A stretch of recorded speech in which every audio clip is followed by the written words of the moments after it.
ராமானுஜதயா பாத்திரம் ஞானவைராக்யபூஷணம் ஸ்ரீமத்வேங்கடநாதார்யம் வந்தே வேதாந்ததேசிகம் கலயாமி கலித்வம்சம் கவிம் லோகதிவாகரம் யஸ்ய கோபிஹி பிரகாசாபிராவித்யம் நிஹதம் தமஹ பிண்டியார் மண்டயேந்தி பிறர் மனை திரிதந்துண்ணும் உண்டியான் சாபம் தீர்த்த ஒருவனோர் உலகமேத்தும் கண்டியோர் அரங்கம் மெய்யம் கச்சி பேர் மல்லை என்று மண்டினார் உய்யலல்லால் மற்றையார்க்கு உய்யலாமே.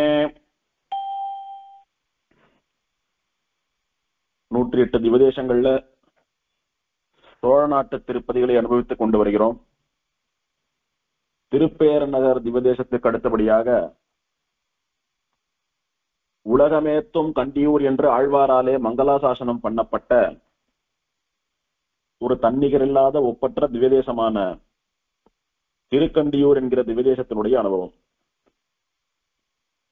இந்த திவ்யதேசத்துக்கு திருக்கண்டியூர், கண்டியூர், கண்டன கஷேத்திரம், பஞ்சகமல கஷேத்திரம் அப்படின்றதா நிறைய பெயர்கள் உண்டு. கண்டன கஷேத்திரம், கண்டனபுரி அப்படின்ற சம்ஸ்கிருத பெயர் தான் ஸ்தலபுராணத்துல சொல்லப்பட்டிருக்கிறது. கஷேத்திரம் என்பதை தமிழ்ல ஊர்னு மாத்தினா, கண்டன கஷேத்திரம் என்பதை கண்டியூர்னு மாத்தி, ஆழ்வார் மங்களாசாசனம் பெற்றதாலும் பெருமாள் பிராட்டி எழுந்தருள்வதாலும் திரு என்கிற அடைமொழியோடு கூட சேர்த்து திருக்கண்டியூர் அப்படின்னு வழங்கப்பட்டது. இப்படி பலவிதமான பெயர்கள் இருந்தாலும் கூட ஆழ்வார் திருவாக்குல வந்த பெயரான திருக்கண்டியூர் அப்படின்ற பெயரைத்தான் நாம் எல்லாம் ரொம்ப ஆதரித்து கொண்டாடுறோம். அப்பேற்பட்ட இந்த திருக்கண்டியூர் திவதேசத்திலே மூலவர் பெருமாளுக்கு ஹரசாப விமோசனன் அப்படின்னு திருநாமம். ஹரன் அப்படின்னா ருத்ரன், அவனுடைய சாபத்தை நீக்கிய பெருமாள், அவனுக்கு சாப விமோசனம் கொடுத்த பெருமாள். பலிநாத பெருமாள் அப்படின்னு இந்த பெருமாளுக்கு பெயர் உண்டு. மகாபலியனுடைய சாபத்தை நீக்கிய பெருமாள், அதனால பலிநாத பெருமாள். இவர் கிழக்கே பார்த்து நின்ற திருக்கோலத்துல சேவை சாதிக்கிறார். இதுவரை அனுபவித்த திவதேசங்கள்ல உறையூர் பெருமாளும் திருவள்ளரை பெருமாளும் நின்ற பெருமாள்கள். அதைத் தொடர்ந்து இந்த திருக்கண்டியூர் ஹரசாப விமோசன பெருமாளும் நின்ன திருக்கோலத்தில் சேவை சாதிக்கக்கூடிய பெருமாள்.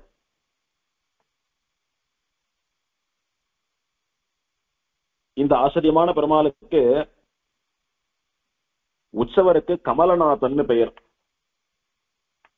தாயாருக்கு கமலவல்லின்னு பெயர். விமானம் கமலாக்கிருதி விமானம்னு சொல்லக்கூடிய விமானம். தீர்த்தம் கமல தீர்த்தம் அல்லது பத்ம தீர்த்தம் அல்லது பலி தீர்த்தம் அப்படின்னு 3 பெயர்களாலே வழங்கப்படக்கூடிய தீர்த்தம்.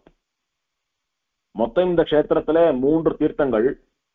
ஒன்னு கபால மோசன புஷ்கரிணி அப்படின்னு ருத்ரனுடைய சாபம் தீர்ப்பதற்காக பெருமாள் ஏற்படுத்தின புஷ்கரிணி, அது ஒண்ணு.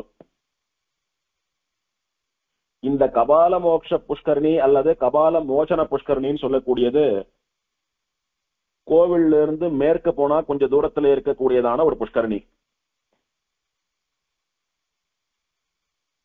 இன்னொரு புஷ்கரணி கமல தீர்த்தம், பத்ம தீர்த்தம், பலி தீர்த்தம் அப்படின்னு 3 பெயர்களால வழங்கப்படக்கூடிய தீர்த்தம்.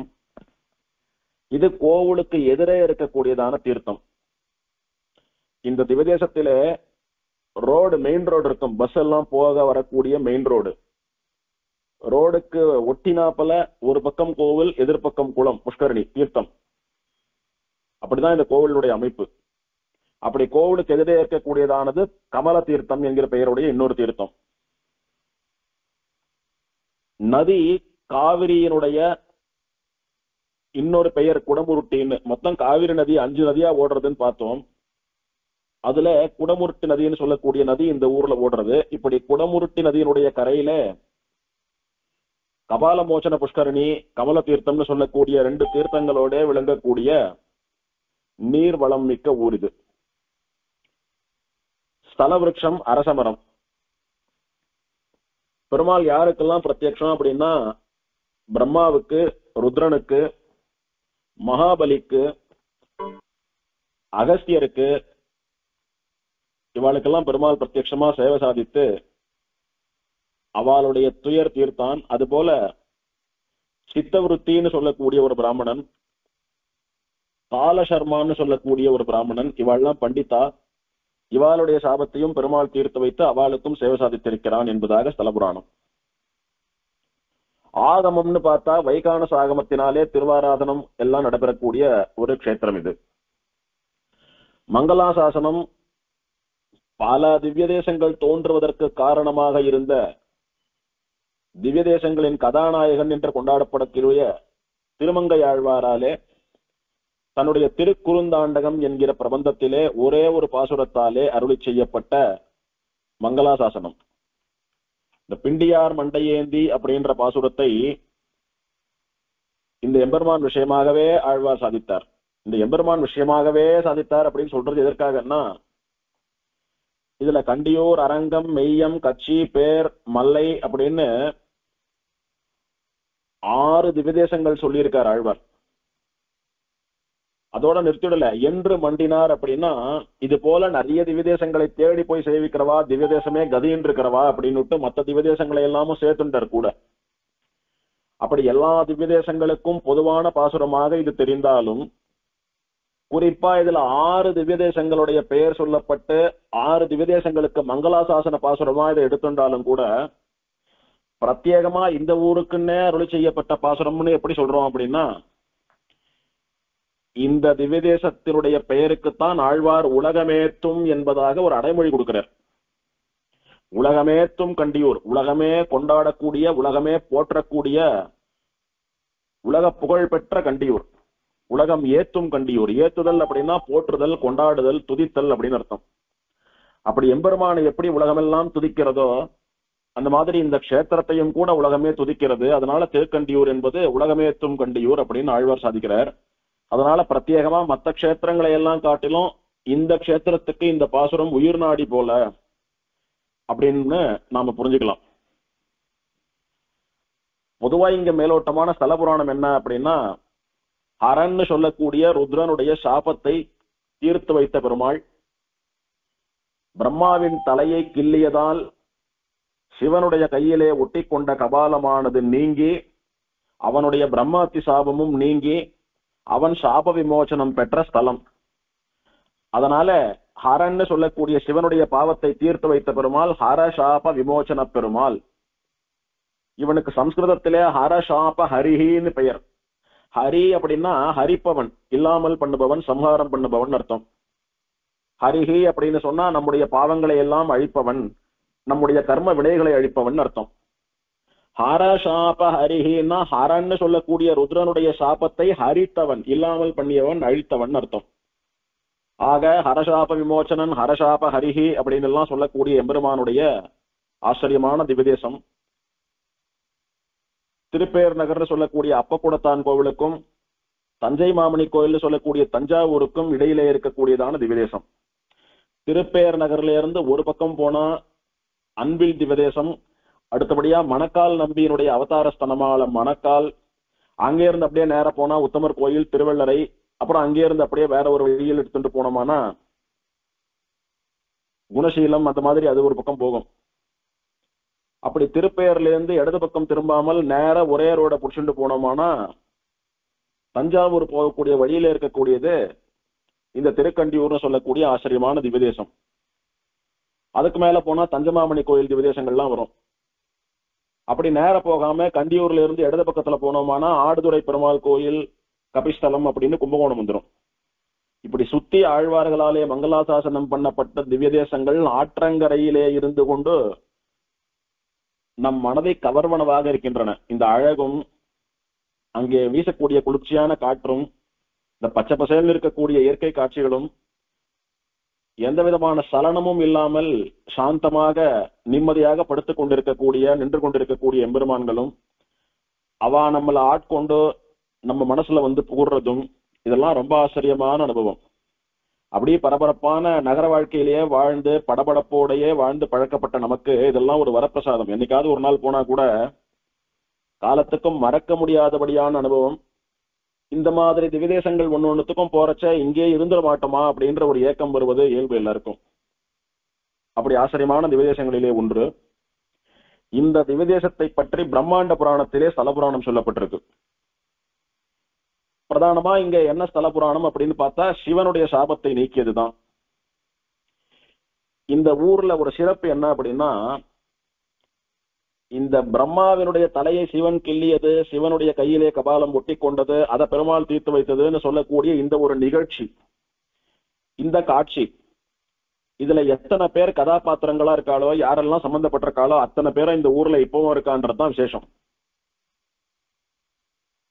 இந்த ஊர் பிரம்மாவுக்குன்னு ஒரு தனி கோயில் உள்ள ஊர், சிவனுக்குன்னு ஒரு தனி கோயில், அது பாடல் பெற்ற ஸ்தலம், நாயன்மார்களாலே பாடல் பெற்ற கோவில். அது எம்பெருமான் ஆழ்வாராலே பாடப்பட்டு உலகமேத்தும் கண்டியூர் என்பதாக திவ்யதேசமாக கொண்டாடப்படக்கூடிய வசந்த கஷேத்திரம். மும்மூர்த்திகளும் சமம் அப்படின்றது கிடையாது. பெருமாள் தான், அவனாலே படைக்கப்பட்ட பிரம்மா, அவன் மூலம் தோன்றிய ருத்ரன், அதெல்லாம் தான் சம்பிரதாயம். மும்மூர்த்தின்னா 3 பேரும் சமம்னு நினைச்சுக்கிறதுக்கு இல்ல. இந்த 3 மூர்த்திகள்னு சொல்லக்கூடிய 3 பேரும் இந்த ஊர்ல இருக்கா, அவ்வளவுதான். என்ன பண்ணிட்டு இருக்கா, வழக்கம் போல பெருமாளை சேவிச்சுட்டு இருக்கா. பெருமாளாலே துயர் நீங்க பெற்றவர்கள். பெருமாள் இவாளுடைய கஷ்டத்தை தீர்த்து வைத்தான். அதுக்காக இந்த ஊர்ல பெருமாளுடைய காலடியிலே மண்டி கிடந்தார்கள். பெருமாள் சாபத்தை தீர்த்து வச்சுட்டான். இன்னைக்கும் அந்த நன்றி மறவாமல் அந்த கஷேத்திரத்திலே இருந்து கொண்டு இந்த ஊர்ல தான் பெருமாள் எங்களுடைய கஷ்டத்தை தீர்த்து வைத்தார், அதனாலே இந்த ஊர்ல நாங்க இருந்துண்டு பெருமாளை சேவித்துண்டு அவருக்கு நன்றி கடன் செலுத்துகிறோம் என்று நமக்கெல்லாம் பாடம் புகட்டுகிற வகையில இவெல்லாம் இங்க இருந்துட்டு இருக்கான்றதுதான் விஷயம். சம்ஸ்கிருதத்திலே சைவர்கள் இந்த ஊரை பிரம்மசிர கண்டீபுரம் அல்லது பிரம்மசிர கண்டீச்சுரம் அப்படின்னு சொல்றா. அப்படின்னா அவ என்ன சொல்றான்னா, பிரம்மாவினுடைய சிரம், தலையை கண்டனம் பண்ணினவர், கிள்ளியவர், அவருக்கு பிரம்ம கண்டீஸ்வரர், பிரம்மாவினுடைய தலையை கிள்ளிய ஈஸ்வரன் என்பதா அவ கொண்டாடுற. அவர் பிரம்ம கண்டீஸ்வரர் கோவில் இருக்காங்க. தலையை பறி கொடுத்துட்டு இருக்கிற பிரம்மாவும் இருந்துட்டு இருக்கான் பக்கத்துல. இந்த பிரம்மாவினுடைய தலையை கிள்ளியான ஈஸ்வரன் சொல்லக்கூடிய ருத்ரனும் இருக்காங்க. இவா 2 பேருக்கும் அனுகிரகம் பண்ண சுவாமியான சர்வேஸ்வரன் ஸ்ரீமன் நாராயணன் ஹரசாப விமோசரன் என்கிற பெயரிலே இந்த எம்பெருமானுடைய சரித்திரம், ஸ்தல புராணம், என்ன நடந்தது ஏது ஒண்ணுமே சொல்ல வேண்டாம், எதுவுமே தேவையில்லை. பேரை கொண்டே இவாளுடைய பிரபாவங்களை தெரிஞ்சுக்கலாம். பிரம்மான்ற பேர்ல சாதாரணமா இருந்துட்டு இருக்கார், ஒன்னும் விசேஷம் இல்லை. பிரம்மசிர கண்டீஸ்வரர் அப்படின்னா பிரம்மாவினுடைய தலையை கிள்ளியவர் அப்படின்னுட்டு அவர் பண்ண காரியம் அவர் பேர்ல தெரிகிறது. ஹர சாப விமோசனன் அப்படின்னு பிரம்மாவினுடைய தலையை கிள்ளியதுனாலே வந்த பாவத்தை நீக்கியவன் அப்படின்னு இவன் பேருமே இவனுடைய வரலாறு சொல்லிடுத்து. இதுக்கு மேல யாருடைய சக்தி என்ன, யார் எங்க அப்படின்றது தெரிஞ்சுக்கலாம். இதுக்கு மேல விஷயமே பேச வேண்டியதே இல்லை ஒண்ணும். ஆகையினாலே இது மும்மூர்த்தி கஷேத்திரம், சிவனுக்கு இங்கே பிராதானியம்னு சொல்லக்கூடிய பிரச்சாரங்கள் எல்லாம் எவ்வளவு தூரம் அப்படின்றது இந்த பெயர்கள்லயே தெரியறது நமக்கு. அப்ப இதுக்கு கண்டியூர் கண்டன கஷேத்திரம்னு ஏன் பெயர் வந்தது? அவன் என்ன சொல்றான், ருத்ரன் பிரம்மாவினுடைய சிரத்தை கண்டனம் பண்ணியதாலே கண்டியூர்னு சொல்றாளோ இல்லையோ, அப்படி அல்ல. பிரம்மாவினுடைய சிரத்தை கண்டனம் பண்ணிய ருத்ரனுடைய சாபத்தை கண்டனம் பண்ணின ஊர் இது. ஹரசாப கண்டீபுரம், ருத்ரனுடைய சாபத்தை கண்டனம் பண்ணிய ஊர். அரண் சாபம் கண்டிக்கப்பட்ட ஊர் கண்டியூர், அது உலகமேத்தும் கண்டியூர். இப்ப ஸ்தல புராணத்தை பார்த்தோமானா முதல்ல ஹரசாப விமோசனம், ருத்ரனுடைய சாபம் தீர்ந்தது. ஒரு முறை பிரம்மா கைலாசத்துக்கு போனார். அப்போல்லாம் பிரம்மா சதுர்முகனா இல்ல பஞ்சமுகனா இருந்தான். பிரம்மாவுக்கு 5 தலைகள் உண்டு, சிவனுக்கும் 5 தலைகள் உண்டு. சிவனுக்கு இப்போது கூட பஞ்சமுகன்னு பேர். சிவனுடைய அம்சமான ருத்ராட்சத்திலே கூட 5 முகங்கள் இருக்கக்கூடிய பஞ்சமுகி விசேஷம் அப்படின்னு எல்லாம் சொல்றா. அதனால ருத்ரனுக்கு 5 முகங்கள்னு தெரியுது. பிரம்மாவுக்கு இப்போது சதுர்முகம்னு சொல்லக்கூடிய 4 தலைகள் இருந்தாலும் அப்ப 5 தலை இருக்கிறதுன்னு புராணம் சொல்றது, இருந்ததுன்னு சொல்றது. அப்ப கைலாசத்துக்கு ஒரு காரியமா பிரம்மா போன போது நிஷ்டையில இருந்த பார்வதி திடீர்னு கண்ணை விழித்து பார்த்து 5 தலைகளை பார்த்து வந்தவர் தன்னுடைய கணவரான ருத்ரன் அப்படின்னு நினைச்சுட்டு அவருக்கு பாத பூஜை பண்ணணும்னுட்டு அவருக்கு பாதங்களை அலம்பி விடுறா. பிரம்மா என்ன நினைச்சுட்டான், நாம இவ ஆத்துக்கு அதித்தியா விருந்தாளியா வந்திருக்கோம். அது மட்டும் இல்லாமல் ருத்ரனுடைய தகப்பனார் இந்த பெண்ணுக்கு மாமனார், அப்பா ஸ்தானம், தகப்பனார் அப்படின்னு அந்த பக்தியில அதிதின்ற முறையில உபச்சாரம் பண்ணணும். அதுவும் இல்லாம சதா சர்வ காலமும் 4 தலையாலே 4 வாயாலே வேதம் சொல்லி கொண்டிருக்கக்கூடிய வேத வித்து. ஆகையினாலே நமக்கு ஒரு பிராமணனா, ஒரு வேத அத்தியனம் பண்ணின வேத விற்பண்ணனா, ஒரு வயசுல பெரியவனா, ஒரு அதித்தியா, ஒரு மாமனாரா, ஒரு அப்பாவா நினைச்சுட்டு இந்த பொண்ணு இந்த உபச்சாரத்தை பண்றா அப்படின்னு பேசாம ஏத்துண்டாரு. ஆனா இவர் ருத்ரன் ஒல்லியோ, ரௌத்ரமுள்ள மூர்த்தி ஒல்லியோ பார்த்த உடனே ஒரு கோபம் வந்துடுத்து. அது என்ன, எனக்கு பண்ண வேண்டிய பாத பூஜை அவருக்கு பண்ணிட்டு இருக்க, அது எப்படி தகும் அப்படின்னு கேட்டு கோவிச்சுண்டார். இல்ல சுவாமி, நான் 5 தலையை பார்த்துட்டு நீங்க தான் நினைச்சுட்டேன் அப்படின்னா, ஓஹோ இந்த 5 தலை இருக்கிறது தான் காரணமா, அதனாலதான் இந்த குழப்பம்லாம் வருதா? அது மட்டும் இல்லாம பிரம்மாவே நீங்களும் எனக்கு சமானமா 5 தலை இருக்குன்னு கர்வத்துல இருக்கீங்களா? முதல்ல ஒரு தலையை கிள்ளிடுறேன், எனக்கு சமானமா இருக்கக்கூடாது அப்படின்னுட்டு ஒரு தலையை கிள்ளினதாகவும், ஒரு வேதம் போதக்கூடிய அந்தணன் மற்றும் ஒரு தகப்பன், ஒரு தேவன், அவனுடைய தலையை இவர் கிள்ளியபடியினாலே அந்த தலை அப்படியே இவர் கையில ஒட்டின்னு எடுத்து, தலைன்னு சொல்லக்கூடியது என்ன, மாம்ச பிண்டம் தானே, அது நாளுக்கு நாள் அதோடைய வேலையை காட்டும். முதல்ல ஒட்டின்னு எடுத்து அதுல இருக்கிற ரத்தம் எல்லாம் வரணும். அதுக்கப்புறம் அதுல இருந்து வெளியேறி டீகிரேட் ஆகி போகக்கூடிய வஸ்துக்கள், அந்த வாலட்டைல் ஆகி போகக்கூடியதுன்னு சொல்லி ஒண்ணு அப்படியே டீகம்போஸ் ஆகிட்டு வருது. அதெல்லாம் போயிடுது. கடைசியில ரொம்ப நாள் அப்படியே நிலைத்து நிற்கக்கூடியதான அந்த கபாலம் மண்டவோடு மாத்திரம் ஒட்டிட்டு கையில கிள்ளினது என்னமோ தலையதான் ஒன்னா டீகம்போஸ் ஆகி கடைசியில இப்ப மண்டவோடு மட்டும்தான் இருக்கு. அந்த மண்டவோடு கூட நாளாக நாளாக அப்படி சுண்ணாம்புல இருந்து அந்த சுண்ணாம்பு பொடி கொட்டுறாப்புல அப்படி கொட்டி கொட்டி ஒண்ணுமில்லாம போயிடுமா ஒரு காலத்துல. அதுதான் ஆழ்வார் பிண்டி ஆர் மண்டை அப்படின்னு சொன்னார். பிண்டி அப்படின்னா தூய தமிழ்ல மாவுன்னு அர்த்தம். இன்னைக்கு அந்த பதத்தை நாம பயன்படுத்துறது இல்ல தமிழ்காரா, நாம மாவுன்னு தான் சொல்லிட்டு இருக்கோம். ஆனா தெலுங்கு பாஷையில இன்னைக்கு மாவுக்கு பிண்டின்னு தான் பயன்படுத்துறா. பிண்டின்னா மாவுன்னு அர்த்தம். அப்படி அந்த கபாலமானது ரொம்ப நாள் சிவன் கையில ஒட்டின்னு இருக்கு. அந்த கபாலம் எங்கேயாவது கழண்டு விழாதான்னு ஊர் உலகம் எல்லாம் சுத்தின்னு இருக்கார், கஷேத்திரமா போயிட்டு இருக்கார்.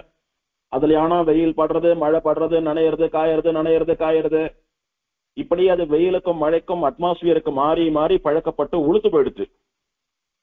உளுந்து வாங்கி ரொம்ப நாள் ஆயிடுத்து அப்படின்னா எப்படி உளுந்துல பூச்சி கொஞ்சம் கொஞ்சமா பவுடரா கொட்டி தொலை ஏற்பட்டு உளுந்தே இல்லாம போயிடுறதோ, அந்த மாதிரி உளுந்து பொடி கொட்டுறாப்புல அப்படியே அந்த கபாலம் உளுத்து போய் அதுல இருந்து பொடி பொடியா கொட்டுறது. அவ்வளோ நாள் கையில வச்சுன்னு சுத்திட்டு இருக்காரு பாவம். அவர் கையில இருந்து கழண்டு விழவே இல்லை. கையில அந்த பிச்சை பாத்திரத்தை வச்சுட்டு கஷேத்திரமா பிக்ஷாடனர் அப்படின்ற பெயர்ல, பிக்ஷாண்டார்ன்ற பெயர்ல சுத்திட்டு இருக்காரு பாவம். நிறையவே இல்லை. அந்த கபாலமானது எப்படி அவர் கையில இருந்து கழண்டி உழுந்து அதுல இருந்து எப்படி அந்த துக்கத்திலிருந்து துயரத்திலிருந்து அவர் மீண்டார், அவருக்கு எங்கே சாப விமோசனம் கிடைப்பது என்பதாக இந்த ஸ்தல புராணம். இப்படி தலையை கிள்ளிட்டார்.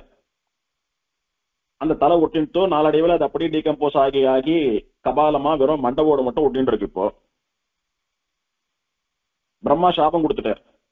பெத்த தகப்பன்னு பார்க்காம, வேதம் போதக்கூடிய அந்தனன்னு பார்க்காம, தேவன்னு பார்க்காம என் தலையை துடிக்க துடிக்க கிள்ளினையோ இல்லையோ, பிரம்மான்னு சொல்லக்கூடிய என்னை, பிரம்மம்னு சொல்லக்கூடிய வேதத்தை ஓதக்கூடிய பிராமணனான என்னை நீ கிள்ளி ஹிம்சை பண்ணியதனாலே ஹத்தியா தோஷம் வந்துடுத்து, உனக்கு பாவம் வந்துடுத்து.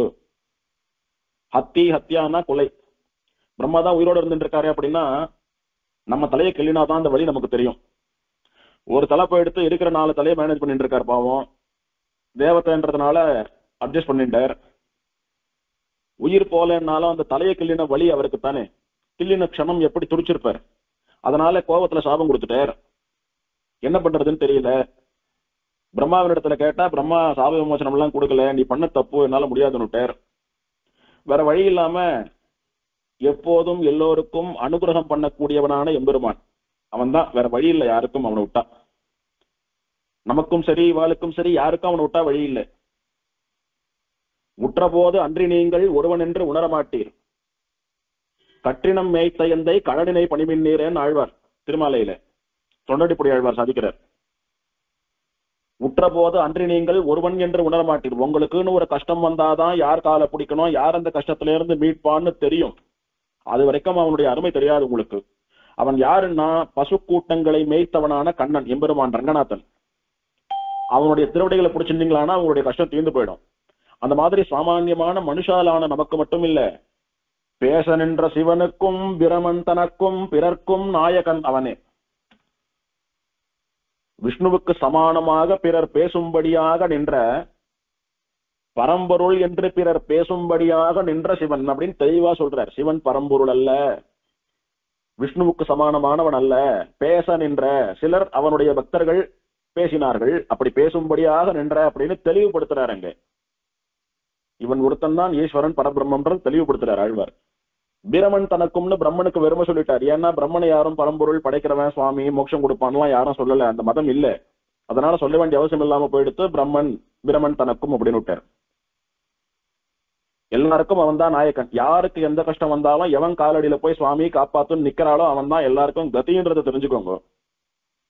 இதெல்லாம் எத்தனை புராணங்கள்ல இத்திகாசங்கள்ல சொல்லி இருந்தாலும் அதை கேட்டிருந்தாலும் எத்தனை பெரியவா காலக்ஷேபத்துல உபன்யாசத்துல சொல்லி இருந்தாலும் கூட ஒரு தெளிவு ஒரு தீர்வுக்கு வரமாட்டுங்க. நீங்கெல்லாம் எப்ப தெரியுமா உங்களுக்கு இதெல்லாம் புரியும்? உற்றபோது அன்றி நீங்கள் ஒருவன் என்று உணர மாட்டீர்.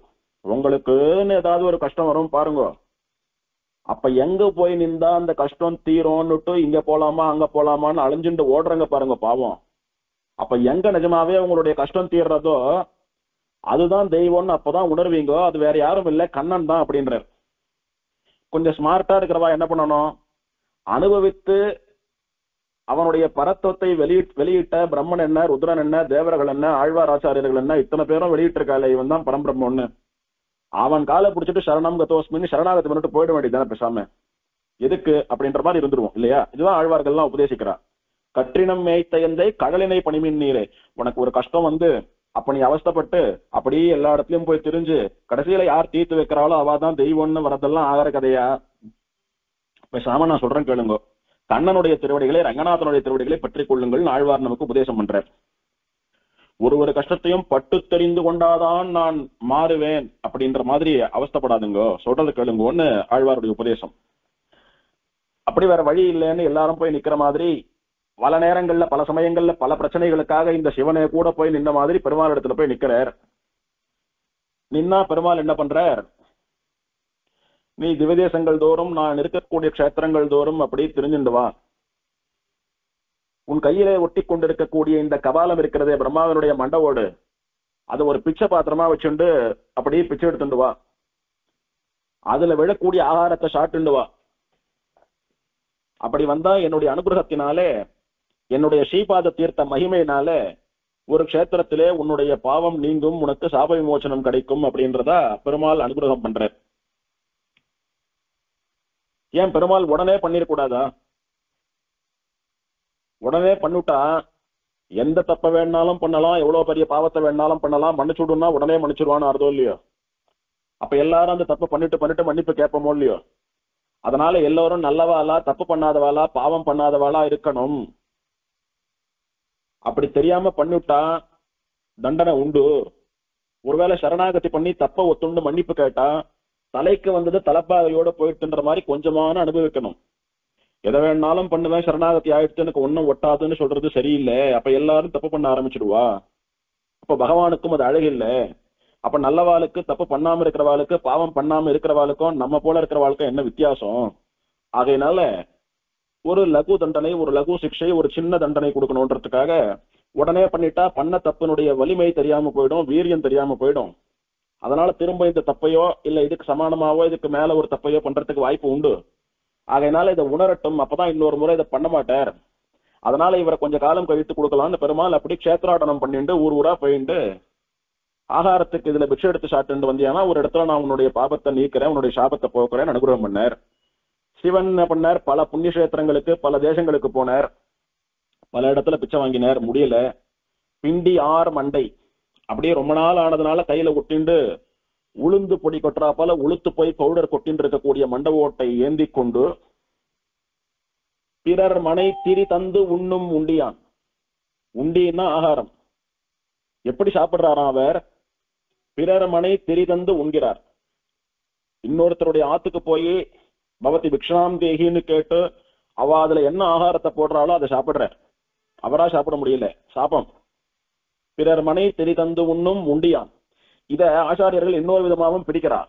பிறர் மனை திரி தந்துண்ணும் முண்டியான்னும் பிரிக்கிறார். உண்டி அப்படின்னா உணவு, உண்டியான் அப்படின்னா பிக்ஷை எடுத்து சாப்பிடக்கூடிய பிக்ஷாடனர் பிக்ஷாண்டான் என்கிற ருத்ரர்.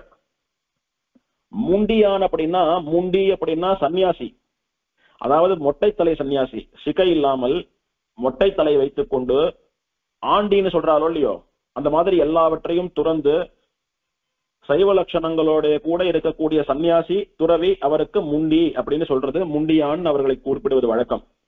அந்த மாதிரி இவர் ருத்ரனானபடியினாலே விபூதி எல்லாம் தரிச்சுண்டு தலைய மொட்டை எல்லாம் அடிச்சுண்டு பிக்ஷாடனராக அந்த பிக்ஷை எடுத்து சாப்பிடக்கூடிய சைவ துறவிகள் எப்படி இருப்பாலோ அவளுடைய லட்சணங்களின்படி இவர் பிக்ஷை எடுத்துட்டு வரார். அதனால முண்டியான் அப்படின்னு சொல்றது உண்டு. ரெண்டு விதமான பாடமும் நம்ம சம்பிரதாயத்துல இதுக்கு உண்டு, வியாக்கியானங்கள்ல உண்டு. அப்படி உண்டியானோ முண்டியானோ, முண்டியானாக இருந்து உண்டியான ஆறாருன்னு வச்சுக்கணும். சுவாமியார் போல ஸ்வரூபத்தை கொண்டு அந்த வேடம் தரித்து அப்போது எடுத்த பிச்சையில இருந்து வரக்கூடிய உண்டின்னு சொல்லக்கூடிய ஆகாரத்தை சாப்பிடக்கூடியவர்னு புரிந்து கொள்ள வேணும். அவனுடைய சாபம் தீர்த்த ஒருவன் ஊர், அந்த எம்பெருமானுடைய ஊர் இதுன்னு திருக்கண்டியூருக்கு விசேஷனம் விளக்கம். அப்படி வரப்போது திருவள்ளரை அருகே இருக்கக்கூடியதான நீலிகாவனம் அப்படின்ற கஷேத்திரத்துல அங்க திருவள்ளர் செந்தாமர கண்ணனை புண்டரீகாட்சனை நோக்கி பிரார்த்திக்கிறார், சுவாமி எனக்கு சாப விமோசனம் கொடுங்கன்னு. அப்புறம் வேற ஊர்ல பாக்கலாம் அப்படின்னா பெருமாள் சரின்னு அங்க சேவிச்சுட்டு திரும்ப மேல வந்துட்டார். அடுத்தது திருக்கரம்பனூர்னு சொல்லக்கூடிய உத்தமர் கோவிலுக்கு வந்து சேர்ந்தார். இதனால என்னன்னா, எடுத்த உடனே நீலிகாவனத்துக்கு போய் திருவள்ளரையில பிரார்த்திச்சுட்டு நேர உத்தமர் கோயிலுக்கு வந்தாருன்னு சொல்றதுக்கு இல்ல. அதுக்கு முன்னாடி எவ்வளவோ காலமா எத்தனையோ தேசங்கள் எத்தனையோ கஷேத்திரங்களுக்கு சுத்தின்னு இருக்கார். கடைசியா நீலிகாவனத்துக்கு போய் திருவள்ளர பெருமாளண்ட பிரார்த்தித்து அவன் வேற ஊர்னு சொன்ன உடனே திருக்கரம்பனூர் பக்கத்துல இருக்கு, உத்தமர் கோயில் பக்கத்துல இருக்கு, அவனிடத்துல வந்து பிரார்த்திக்க, புருஷோத்தமன் உத்தமன் பேர் வச்சுட்டு படுத்துட்டு இருக்கியே, உன்னை தாழ்த்திண்டான மத்தவாளுக்கு நல்லது பண்றவனாச்சே, எனக்கு அனுகிரகம் பண்ணக்கூடாதா இறங்கக்கூடாதான்னு பிரார்த்தித்த போது, ருத்ரனானவர் பிரார்த்தித்த போது பெருமாள் இவருக்கு இறங்கி அவருடைய தர்மபத்னியான பூர்ணவள்ளி தாயார் அவரிடத்திலே சொல்லி அவருக்கு அனுகிரகம் பண்ணு அப்படின்ன உடனே தாயார் தன்னுடைய கையாலே பிக்ஷையிட்டதும் அந்த பிக்ஷா பாத்திரம் நிறைஞ்சு போயிடுதான். அப்ப என்னன்னா, இதுக்கு முன்னாடி எத்தனை பேர் பிக்ஷை போட்டோம், எத்தனை ஊர்ல பிக்ஷை போட்டோம், எத்தனை காலம் பிக்ஷை எடுத்தோம், அந்த பாத்திரம் நிறையல. இப்ப தாயார் பூர்ணவல்லி நிறைவானவள், கொஞ்சம் கொடுத்தா கூட நிறைவாப்படும். குச்சேலர் எங்க இருந்து வந்தாருன்னு அந்த திக்கு எந்த பக்கம், அந்த டைரக்ஷன் எந்த பக்கம்னு எட்டி பார்த்தாலாம் பிராட்டி. அதுக்கே குச்சேலர் எவ்வளவு பெரிய பணக்காரர் ஆனார்னு புராணம் சொல்றது.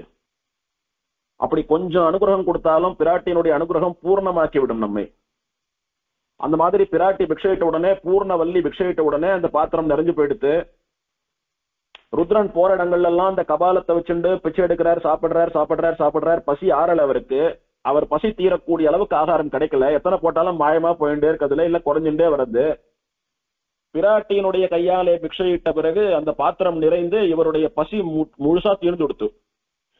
ரொம்ப நாளா இதுல பிச்சை எடுக்கிறார், வஸ்து தங்க மாட்டேன்றது, போற மாட்டேன்றது, குறைஞ்சுட்டே வர்றது, வயிற்றுக்கு சரியான ஆகாரமே கிடைக்கலையே, வயிற்ற புடுங்கிறதே அப்படின்னு பாவம் பசி இவருக்கு.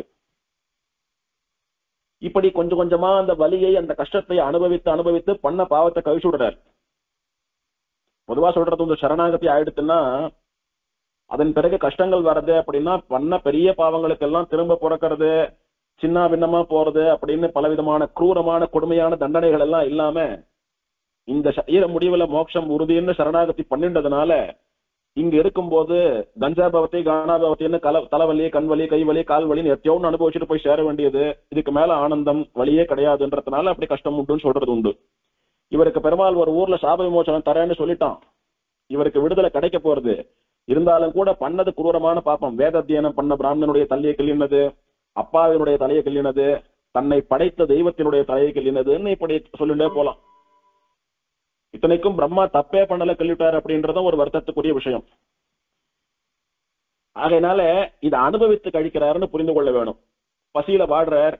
பூர்ணவள்ளி தாயாராண்ட வந்த உடனே கபாலம் முழுக்க பிச்சையிட்டா, முழுக்க ஷாட்டா விட்டு இவருடைய ரொம்ப நாள் பசி தீர்ந்து போயிடுறது. திருக்கரம்பனூர்னு சொல்லக்கூடிய உத்தமர் கோயில்ல அப்போது அங்க பிரார்த்திக்கிறார், என் கையில இந்த கபாலம் ஒட்டின்னு இருக்கிறது எனக்கு ரொம்ப சிரமமா இருக்கு, என்னால முடியல, ஆகாரமும் கூட பிச்சை எடுத்து சாப்பிட வேண்டியிருக்கு, ரொம்ப நாளா பட்னியில ரொம்ப வாடினேன், இப்பதான் நிறைவா சாப்பிட்டேன், எனக்கு இதுல இருந்து விடுதலை தரணும் அப்படின்னு பிரார்த்திக்கிறார். பிரார்த்தித்தா இன்னொரு கஷேத்திரத்துல பார்க்கலாம், அப்படின்னு பெருமாள் தாயார் சொல்றா. சொன்னா அடுத்தபடியா அங்க இருந்து அப்படியே அன்பில் கஷேத்திரத்துக்கு வர அங்க பிரார்த்திக்கிறார். பிரார்த்திச்சா கூடிய சீக்கிரம் உனக்கு சாப விமோசனம் கொடுக்கக்கூடிய காலம் வந்துடுத்து, இன்னொரு கஷேத்திரத்துல பார்க்கலாம், அந்த கஷேத்திரம் ரொம்ப தூரத்துல இல்ல சமீபத்துல தான் இருக்கு, அங்க போ அப்படின்னு சொல்றச்ச அப்படி தேடிட்டு போனா அன்பில்ல இருந்து நேரம் வந்தா இந்த திருக்கண்டியூர்னு சொல்லக்கூடிய இந்த கண்டன கஷேத்திரம் வருது. இது வந்துட்டு பெருமாள் இந்த ருத்ரனுடைய சாபத்தை நீக்கினதுக்கு அப்புறம் தான் இதுக்கு கண்டன கஷேத்திரம் கண்டியூர்னு பெயர். அதுக்கு முன்னால என்ன பெயர்னா கமல கஷேத்திரம்னு பெயர். கமலம்னா தாமரைன்னு சொல்றோமோ இல்லையோ, இந்த கஷேத்திரம் கமலத்தினுடைய ஆகாரத்திலே, அதாவது கமலத்தினுடைய வடிவத்திலே இருக்குமாம், தாமரை வடிவத்தில் இருக்கும். இப்ப நம்ம இந்தியா மேப் வேர்ல்டு மேப் எல்லாம் வரைஞ்சோமானா அவுட்லைன் ஒரு ஷேப்ல வரதோ இல்லையோ, அந்த மாதிரி இந்த கண்டியூருடைய மேப்பை வரைஞ்சோமானா தாமரை பூ ஷேப்ல வரக்கூடியதான ஒரு பூமி. அதனால கமல கஷேத்திரம்னு பெயர் இருக்கு. அங்க போய் சேர்றார். அங்க போய் பெருமாள் இடத்துல பிரார்த்திக்கிறார், சுவாமி இப்பவாவது எனக்கு சாப விமோசனம் கொடுக்க கூடாதான்னு பிரார்த்திக்கிறார். பிரார்த்தித்த போது பெருமாள் என்ன பண்றார், இங்க ஆவிர்வவிக்கிறார், இங்க தோன்றார் பெருமாள். ருத்ரனுடைய கண்களுக்கு காட்சி கொடுக்கிறார் பெருமாள். காட்சி கொடுத்து தன் கையில வச்சிருக்கக்கூடிய ஒரு கதையாலே பூமியை கீறார் பெருமாள். அவர் கையில இருக்கக்கூடிய கதையால நிலத்தை கீறின உடனே அதுல இருந்து தீர்த்தம் அப்படியே பீரிட்டு அடிக்கிறது மேல. அந்த தீர்த்தம் அப்படியே பொங்கி வழிந்து ஒரு குளமாக ஒரு புஷ்கரணியா மாறி நின்னது. அதிலே பெருமாள் தன்னுடைய திருவடிகளை சோதித்தான். அதாவது காலை வச்சு இறங்கினான் பெருமாள். பெருமாளுடைய ஸ்ரீபாத தீர்த்தம் சேர்ந்து கொடுத்தோம். ஏற்கனவே பெருமாளுடைய கதையிலிருந்து வரவழைக்கப்பட்ட தீர்த்தம். பெருமாள் கதையை கொண்டு பூமியை கீறி அந்த கதையினால வந்த தீர்த்தம். அதனால பெருமாளுடைய கத சம்பந்தம் அந்த தீர்த்தத்துக்கு உண்டு. அதுவே பவித்திரமான தீர்த்தம் தான். பெருமாள் சிருஷ்டி பண்ணின தீர்த்தம்ன்ற ஏற்றமும் உண்டு. போதா குறைக்க பெருமாள் தன்னுடைய ஸ்ரீபாத தீர்த்தம் சேர்த்தான். அதாவது பெருமாள் அதில் கால அலம்பிட்டான். அலம்பினா விட்ட கங்கையை போல அது பகவானுடைய ஸ்ரீபாத தீர்த்தமானது. இப்போது இந்த குலத்திலே நீ தீர்த்தமாடு, தீர்த்தமாடி எழுந்து கிடைச்ச உன்னுடைய சாபம் நீங்கப்பட்டு விடும் அப்படின்னு அனுகிரகம் பண்ணினான். அப்படியே ருத்ரன் என்ன பண்ணினார், பெருமாள் திருவடிகள பக்தியோட மூழ்கி தீர்த்தமாடினார். அவர் தீர்த்தமாடி எழுந்து கிடைச்ச அவர் கையில இருந்ததான கபாலம் உதிர்ந்து விட்டது. கபாலம் இல்லாம போயிடுத்து, காணாம போயிடுத்து, மறைஞ்சு போயிடுத்து. அவருக்கு ஏற்பட்ட பிரம்மத்தின்னு சொல்லக்கூடிய சாபம் அந்த பாவமும் போயிடுத்து. இப்படி கபால மோட்சம் கொடுத்த இடம், அதாவது அந்த கபாலத்தை நீக்கி அது படுக்கின்ற கொடுமையிலிருந்து சிரமத்திலிருந்து ருத்ரனை காப்பாத்தின இடம். அதனால கபால மோச்சன புஷ்கரணி, கபாலம் ஒட்டி கொண்டது, அதுல இருந்து ருத்ரனுக்கு விமோசனம் கொடுத்த புஷ்கரணி. இதற்கு கபால மோச்சன புஷ்கரணி, கபால தீர்த்தம் அப்படின்னு எல்லாம் பெயர் இதற்கு.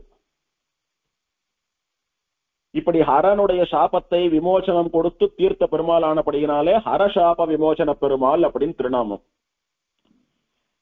இந்த திவ்ய தேசத்தினுடைய பெயரை சொல்லி மங்களாசாசனம் பண்ணலன்னாலும் கூட ஆழ்வார் வேற ஒரு பாசுரத்துல தெரிவிக்கிறச்ச, மா பாவம் விட அரற்கு பிச்சை பை கோபால கோளரி எம்பெருமானை அப்படின்னு சாதிக்கிறார். மகா பாவம் விடுவதற்காக அரண்னு சொல்லக்கூடிய ருத்ரனுக்கு பிச்சை பெய்த, அதாவது பிச்சையிட்டு அவன் சாபத்தை நீக்கிய கோபால கோளரி கண்ணனான எம்பெருமான் அப்படின்னு ருத்ரனுக்கு சாபம் ஏற்பட்டது. அது அவர் பண்ணிய மகா பாவத்தினாலே ஏற்பட்டது. அதற்கு எம்பெருமானுடைய பிச்சை தான் அந்த சாப விமோச்சனத்தை நீக்குவதற்கு காரணமாக இருந்ததுன்றதெல்லாம் இதனால தெரிகிறது. மா பாவம் விட அரற்கு பிச்சை பை கோபால கோளரின்னு. இப்படிதான் இந்த எம்பெருமான் ஹரசாப விமோச்சனா ருத்ரனுடைய சாபத்தை தீர்த்த பெருமாளா ஆனான். அதனால இன்னைக்கும் பிரம்மசிர கண்டீஸ்வரர் அப்படின்ற பெயர்ல ருத்ரன் பெருமாளை சேவித்துக் கொண்டு இந்த ஊர்ல இருந்துட்டு இருக்கார். அது சைவ கஷேத்திரமா திகழ்கிறது. பிரம்மா சம்பந்தப்பட்ட விஷயம் அப்படின்றதுனால இது ஒரு முடிவுக்கு வர்றதை பார்த்து பிரம்மாவும் சேவிக்கணும் பெருமாள்னுட்டு பெருமாளை சேவிக்க வந்தார். அவருக்கும் கோவில் இருக்கு. இதெல்லாம் வரலாறு. இப்படி 3 பேர் அந்த ஊர்ல இருக்கிறதுனால சில பேர் மும்மூர்த்தி கஷேத்திரம்னு சொல்றான். இப்படி ருத்ரனுடைய சாபத்தை கண்டனம் பண்ணிய கஷேத்திரம் கண்டன கஷேத்திரம். ருத்ரனுடைய சாபத்தை கண்டித்த ஊர் கண்டியூர், திருக்கண்டியூர். அடுத்தபடியா பலி சாப விமோசனம் நடந்தது இந்த கஷேத்திரத்துல. மகாபலின்னு சொல்லக்கூடியவன் ஒரு முறை பெருமாளுடைய திருவாபரணத்தை ஆசைப்பட்டு திருடிட்டான். திருடி அந்த ஆபரணத்தை தான் சூட்டிக் கொள்ள வேண்டும் அப்படின்னு அதை கொண்டு பாதாள லோகத்துல மறைச்சு வச்சுட்டான். அவன் ஆண்டு கொண்டு இருக்கக்கூடிய அவனுடைய லோகமான பாதாள லோகத்திலே எங்கேயோ ஒரு இடத்துல மறைச்சு வச்சுட்டான். இந்த திருவாபரணம் என்ன இருக்கு, நாம போட்டுக்கணும்னு மறைச்சு வச்சுட்டான். இது பெருமாளுடைய திருவாபரணம் தெரிந்தும் அதுக்கு ஆசைப்பட்டு அதை பெருமாள் இடத்துல கேட்டாவே கொடுத்துட்டு இருப்பாரு, இருந்தா வச்சுக்கோன்னு. இருந்தாலும் பெருமாள் கிட்ட கேட்காம எடுத்ததுனால திருட்டு அப்படி தெரிஞ்சு பண்ண பாவத்தினால அவன் அந்த பாதாள லோகத்துக்கு ராஜாவா இருக்கக்கூடிய சக்தியை இழந்து ஒரு சாமானிய மனிதனாகி பூலோகத்துக்கு வந்துட்டான். ஒரு பெரிய பதவியில இருக்கக்கூடியவா யாரா இருந்தாலும் தப்பு பண்ணினாலானா சாமானியாலா போயிடுவா. அவ அந்த சாபத்தை தீர்த்துக்கணும் அப்படின்னா இந்த பூமிக்கு தான் வருவா. அப்படி கீழே இருக்கக்கூடிய லோகங்கள்ல பெரிய பொறுப்புல இருக்கக்கூடியவாலும் சரி, மேல் லோகங்களான தேவர்கள், கந்தர்வர்கள், கிண்ணறர்கள், கிம்புருஷர்கள் அவளும் சரி, அவ ஏதானும் தப்பு பண்ணி அபச்சாரப்பட்டு அவளுக்கு பாவமோ தோஷமோ சாபமோ வந்துடுத்துன்னா அதை தீர்த்துண்டு போறதுக்காக வரக்கூடியது இந்த புண்ணிய பூமி, பாரத பூமி. அதனாலதான் இதை கர்ம பூமின்னு சொல்றோம். கர்மம் கழிகிற பூமி. அவாவா பண்ணின கர்மங்களை எல்லாம் கழித்து அவளை நல்ல கதி கணப்பக்கூடிய பூமி. அதனால கர்ம பூமின்னு சொல்றோம். இந்த ஒரு பெருமை மற்ற பூமிகளுக்கு இல்லை அப்படின்றது இந்த பாரத பூமியினுடைய கர்ம பூமியினுடைய ஒரு விசேஷம். அதனால இங்க சக்தி குறைஞ்சு வந்துட்டான். ஆஹா, ஒரு சின்ன ஆபரணத்துக்கு ஆசைப்பட்டு இப்படி நம்ம சக்தி போயிடுத்தேன்னு அப்ப தப்ப உணர்ந்தான். இந்த கஷேத்திரத்துல பெருமாளை குறித்து தபஸ் பண்ணி, பெருமாளே என்னுடைய பிழைய பொறுக்கணும், என்னுடைய பாவத்தை நீக்கணும், சாப விமோச்சனம் கொடுக்கணும் அப்படின்னு வேண்டினான். பெருமாள் இவனுக்கு ஆவிர்பவித்தார். இவன் முன்னால தோன்றினார். தன் கையில இருந்த ஒரு தாமரை புஷ்பத்தை கொண்டு பூமியை கீறினார். அங்கு தீர்த்தம் உண்டானது. அது தாமரையை கொண்டு கீறி அதனாலே வந்த தீர்த்தமானபடியினாலே அது தேங்கி நின்ற ஜலம் கூட தாமரை வடிவத்திலே ஒரு தாமரை குளம் போல நின்றது. அதனால் அதுக்கு தாமரைன்னு சொல்லக்கூடிய கமலத்தாலே உண்டாக்கப்பட்ட தீர்த்தமானபடியினாலே கமல புஷ்கரணி, கமல தீர்த்தம்னு பெயர். கமலம், பத்மம், புண்டரீகம் இப்படி பல பேர் சொல்ற மொழியோ தாமரைக்கு. அது மாதிரி பத்மம்னாலும் தாமரை தான். இதை கமல தீர்த்தம், பத்ம தீர்த்தம்னு ரெண்டு விதமான பேரா சொல்றான். இந்த கமல தீர்த்தத்திலே தீர்த்தமாடு, நீ என்னுடைய ஆபரணத்தை திருடி ஒளித்து வைத்த பாவம் சரியா போயிடும், விமோசனம் ஆயிடும். அந்த ஆபரணமும் என்னண்ட வந்து சேர்ந்துரும். உனக்கும் சாபம் இல்லாம பாவம் இல்லாம நீயும் விமோசனம் ஆவா, விடுதலை ஆவேன்னு பெருமாள் அனுகிரகம் பண்ணினார். அவனும் அப்படியே அதுல தீர்த்தமாடினா. அவனுக்கு சாப விமோசனம் கிடைச்செடுத்து பெருமாளுக்கு நன்றி தெரிவித்தான். இப்படி மகாபலியானவன் மூழ்கி தீர்த்தமாடி தன்னுடைய பாவத்தை தீர்த்து கொண்டபடியினாலே அன்னையிலிருந்து அந்த தீர்த்தத்துக்கு பலி தீர்த்தம்னு ஒரு சிறப்பு பெயரும் ஏற்பட்டது. பொதுவா கமல தீர்த்தம்னா பெருமாள் தாமரை கொண்டு கீறினார், ஜலம் வந்தது, கமல தீர்த்தம். தாமரை வடிவில இருக்கக்கூடிய குளம் கமல தீர்த்தம். அதுல என்ன சிறப்புன்னா, மகாபலி அதுல மூழ்கி பாவ விமோசனம் பெற்றான், நம்ம பாவம் போயிடுத்து அப்படின்னா அதுக்கு பாவத்தை நீக்கி சாப விமோசனம் கொடுக்கக்கூடிய சக்தி இருக்குன்னு அது புண்ணிய தீர்த்தமா இருந்தோ இல்லையோ, அதை உணர்த்துவதற்காக பலி தீர்த்தம்னு ஒரு பெயர் இருக்கு. இப்படி பலிக்கு நாதனாக, பலிக்கு சுவாமியாக அவனுடைய பாவத்தை நீக்கி அவனை ஆட்கொண்டபடியினாலே பலிநாதன், பலிநாத பெருமாள் அப்படின்னு இந்த பெருமாளுக்கு ஒரு சிறப்பு பெயரும் உண்டு. இது மகாபலியினுடைய சாப விமோசனம். அடுத்தபடியாக சித்தவிருத்தின்னு சொல்லக்கூடிய பிராமணனுடைய துயரத்தை பெருமாள் கலைந்த விஷயம். சித்தவிருத்தின்னு ஒரு பிராமணன், மகாவித்வான், நல்ல வேதமெல்லாம் அத்தியனம் பண்ணினவன். அவன் கபில ரிஷின்னு சொல்லக்கூடிய மகரிஷியினுடைய பொண்ணை கல்யாணம் பண்ணிட்டான். கல்யாணம் பண்ணிட்டு வரதட்சணையா மாமனார்கிட்ட என்னென்ன செல்வங்கள் இருக்கோ மொத்தத்தையும் கேட்டு வாங்கிட்டான். அவரா விருப்பப்பட்டு கொடுக்கறதுன்றது வேற. இருக்கிறது ஒரே பொண்ணு, உங்களுடைய செல்வங்கள் மொத்தையும் எனக்கு கொடுக்கலன்னா இந்த பொண்ணை வச்சுட்டு நான் வாழ மாட்டேன், திரும்ப உங்களாண்டியே அனுப்பிடுவேன்னு மிரட்டி இருக்கிற செல்வம் மொத்தையும் அபகரிச்சுட்டான். ஒரு சாதாரண மனுஷனிடத்துல அப்படி பண்றதே பாவம். ஒரு ரிஷி ஒன்னும் அவரிடத்துல பண்ணதுனால அந்த ரிஷி சபிச்சுட்டார். ஒரு ரிஷின்னு கூட பார்க்காம என்ன இந்த மாதிரி மிரட்டி என்ன அலக்கழிச்சு என் மனசு கஷ்டப்படுத்தினே, நீ நன்னா இருக்க மாட்டேன்னு சபிச்சுட்டார். அதனால அவனுக்கு நோய் வந்துடுத்து. அவன் மனைவி செத்து போயிட்டா. அவன் கவர்ந்த செல்வங்களை எல்லாம் இழந்துட்டான். மனைவி இல்லைன்னவே நிறைய பெண்களுடைய சகவாசம் வந்துடுத்து. அதனால உடம்புல தப்பான நோய் வந்துடுத்து, குஷ்ட ரோகம் வந்துடுத்து. அப்படி உடம்பெல்லாம் குஷ்டரோகியா அருவருப்பா ஆயிட்டான். என்ன பண்றதுன்னு தெரியல. அவனாலே பாத்துக்க முடியல. அருவருப்பா இருக்கு. அவன் கையை காலை உடம்பு குனிஞ்சு பார்த்தா அவனுக்கு அருவருப்பா இருக்கு. எப்படிடா வாழ போறோம் அப்படின்னு நினைச்சவன் இந்த ஊர்னுடைய மகிமையை கேள்விப்பட்டு மகாபலியனுடைய சாபத்தை, ருத்ரனுடைய சாபத்தை எல்லாம் தீர்த்த ஊரானபடியினாலே இந்த ஊர் தீர்த்தத்துல தீர்த்தமாடி பெருமாளை சேவித்தா நமக்கு ஒரு விமோசனம் கிடைக்கும்னு இங்கு பெருமாள் தன்னுடைய தாமரையாலே கீறி வரவழைக்கப்பட்டதான பத்ம தீர்த்தத்திலே தீர்த்தமாடி எழுந்துக்கிறச்ச இவனுடைய நோயெல்லாம் நீங்கி சாதாரணமா பழைய சரீரம் சேர்ந்தது. இவனும் தப்பு உணர்ந்து பெருமாள் இடத்துல மன்னிப்பு கேட்டு ஒழுங்கா வாழ ஆரம்பித்தான் அப்படின்னு சரித்திரம். இப்படி சித்தவிருத்தின்ற பிராமணனுடைய சாபத்தை நீக்கிய ஸ்தலம். இன்னொரு க்ஷேத்திரம், இன்னொரு வைபவம்னு பார்த்தா காலசர்மான்னு சொல்லக்கூடிய ஒரு பிராமணனுடைய துயரத்தை கலைந்த பெருமாள் இவர். மகத நாடு, மகத தேசம்னு சொல்லக்கூடிய ஒரு தேசத்திலே காலசர்மான்னு சொல்லக்கூடிய ஒரு பிராமணன் இருந்துட்டு இருந்தான். அவன் மகா பண்டிதன். அவனுக்கு தன்னுடைய வித்யினாலே தன்னுடைய பாண்டித்யத்தினாலே கர்வம் ரொம்ப அதிகம். அதனால எல்லோரையும் மட்டமா பேசுறது, எல்லோரையும் வெய்யறது, எல்லோரையும் மட்டம் தட்டுறது அப்படின்னு இருந்துட்டு வந்தான். அதனால எல்லோரும் மனசு கஷ்டப்பட்டு அவனுக்கு சாபம் கொடுத்தா.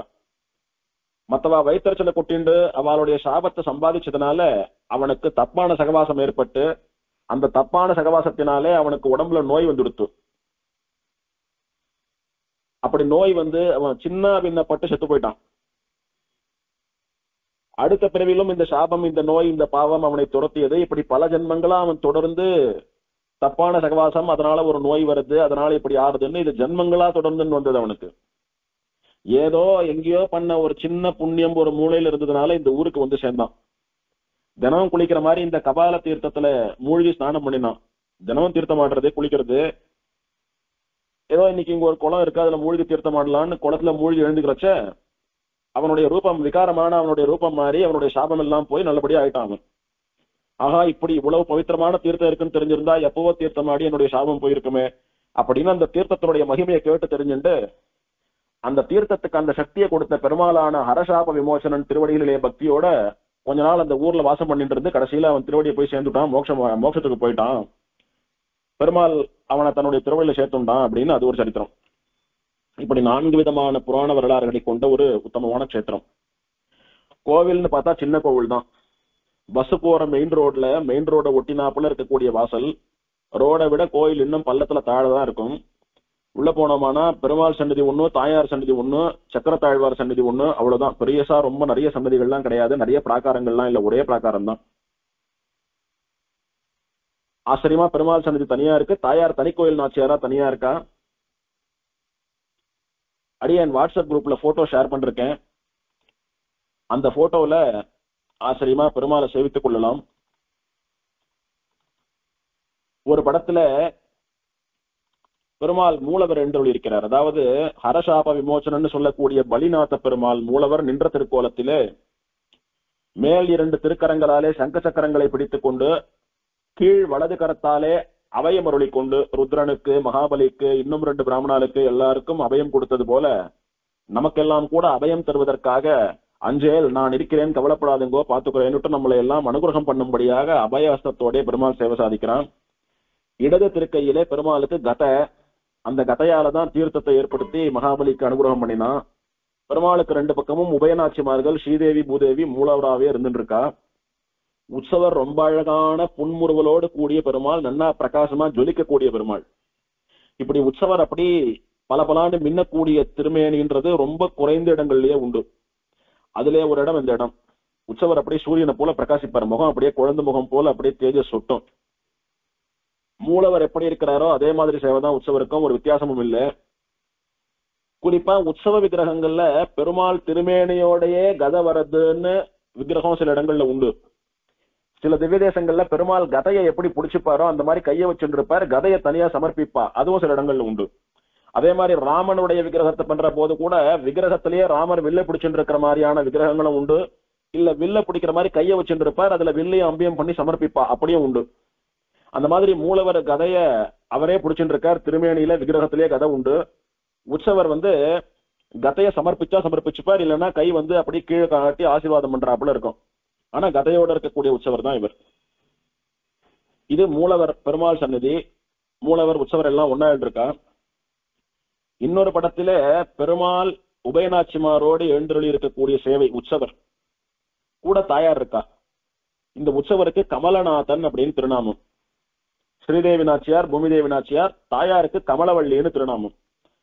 தாயார் மேல் 2 திருக்கரங்களாலே தாமரையை பிடித்துக் கொண்டு வலது திருக்கரத்தை அபயமுத்திரையாகவும் இடது திருக்கரத்தை வரஹஸ்தமாகவும் வரத முத்திரையாகவும் வச்சு சேவை சாதிக்கக்கூடிய தாயார். தாயாருடைய திருமுக மண்டலத்திலும் கூட புன்னகை தவழும்.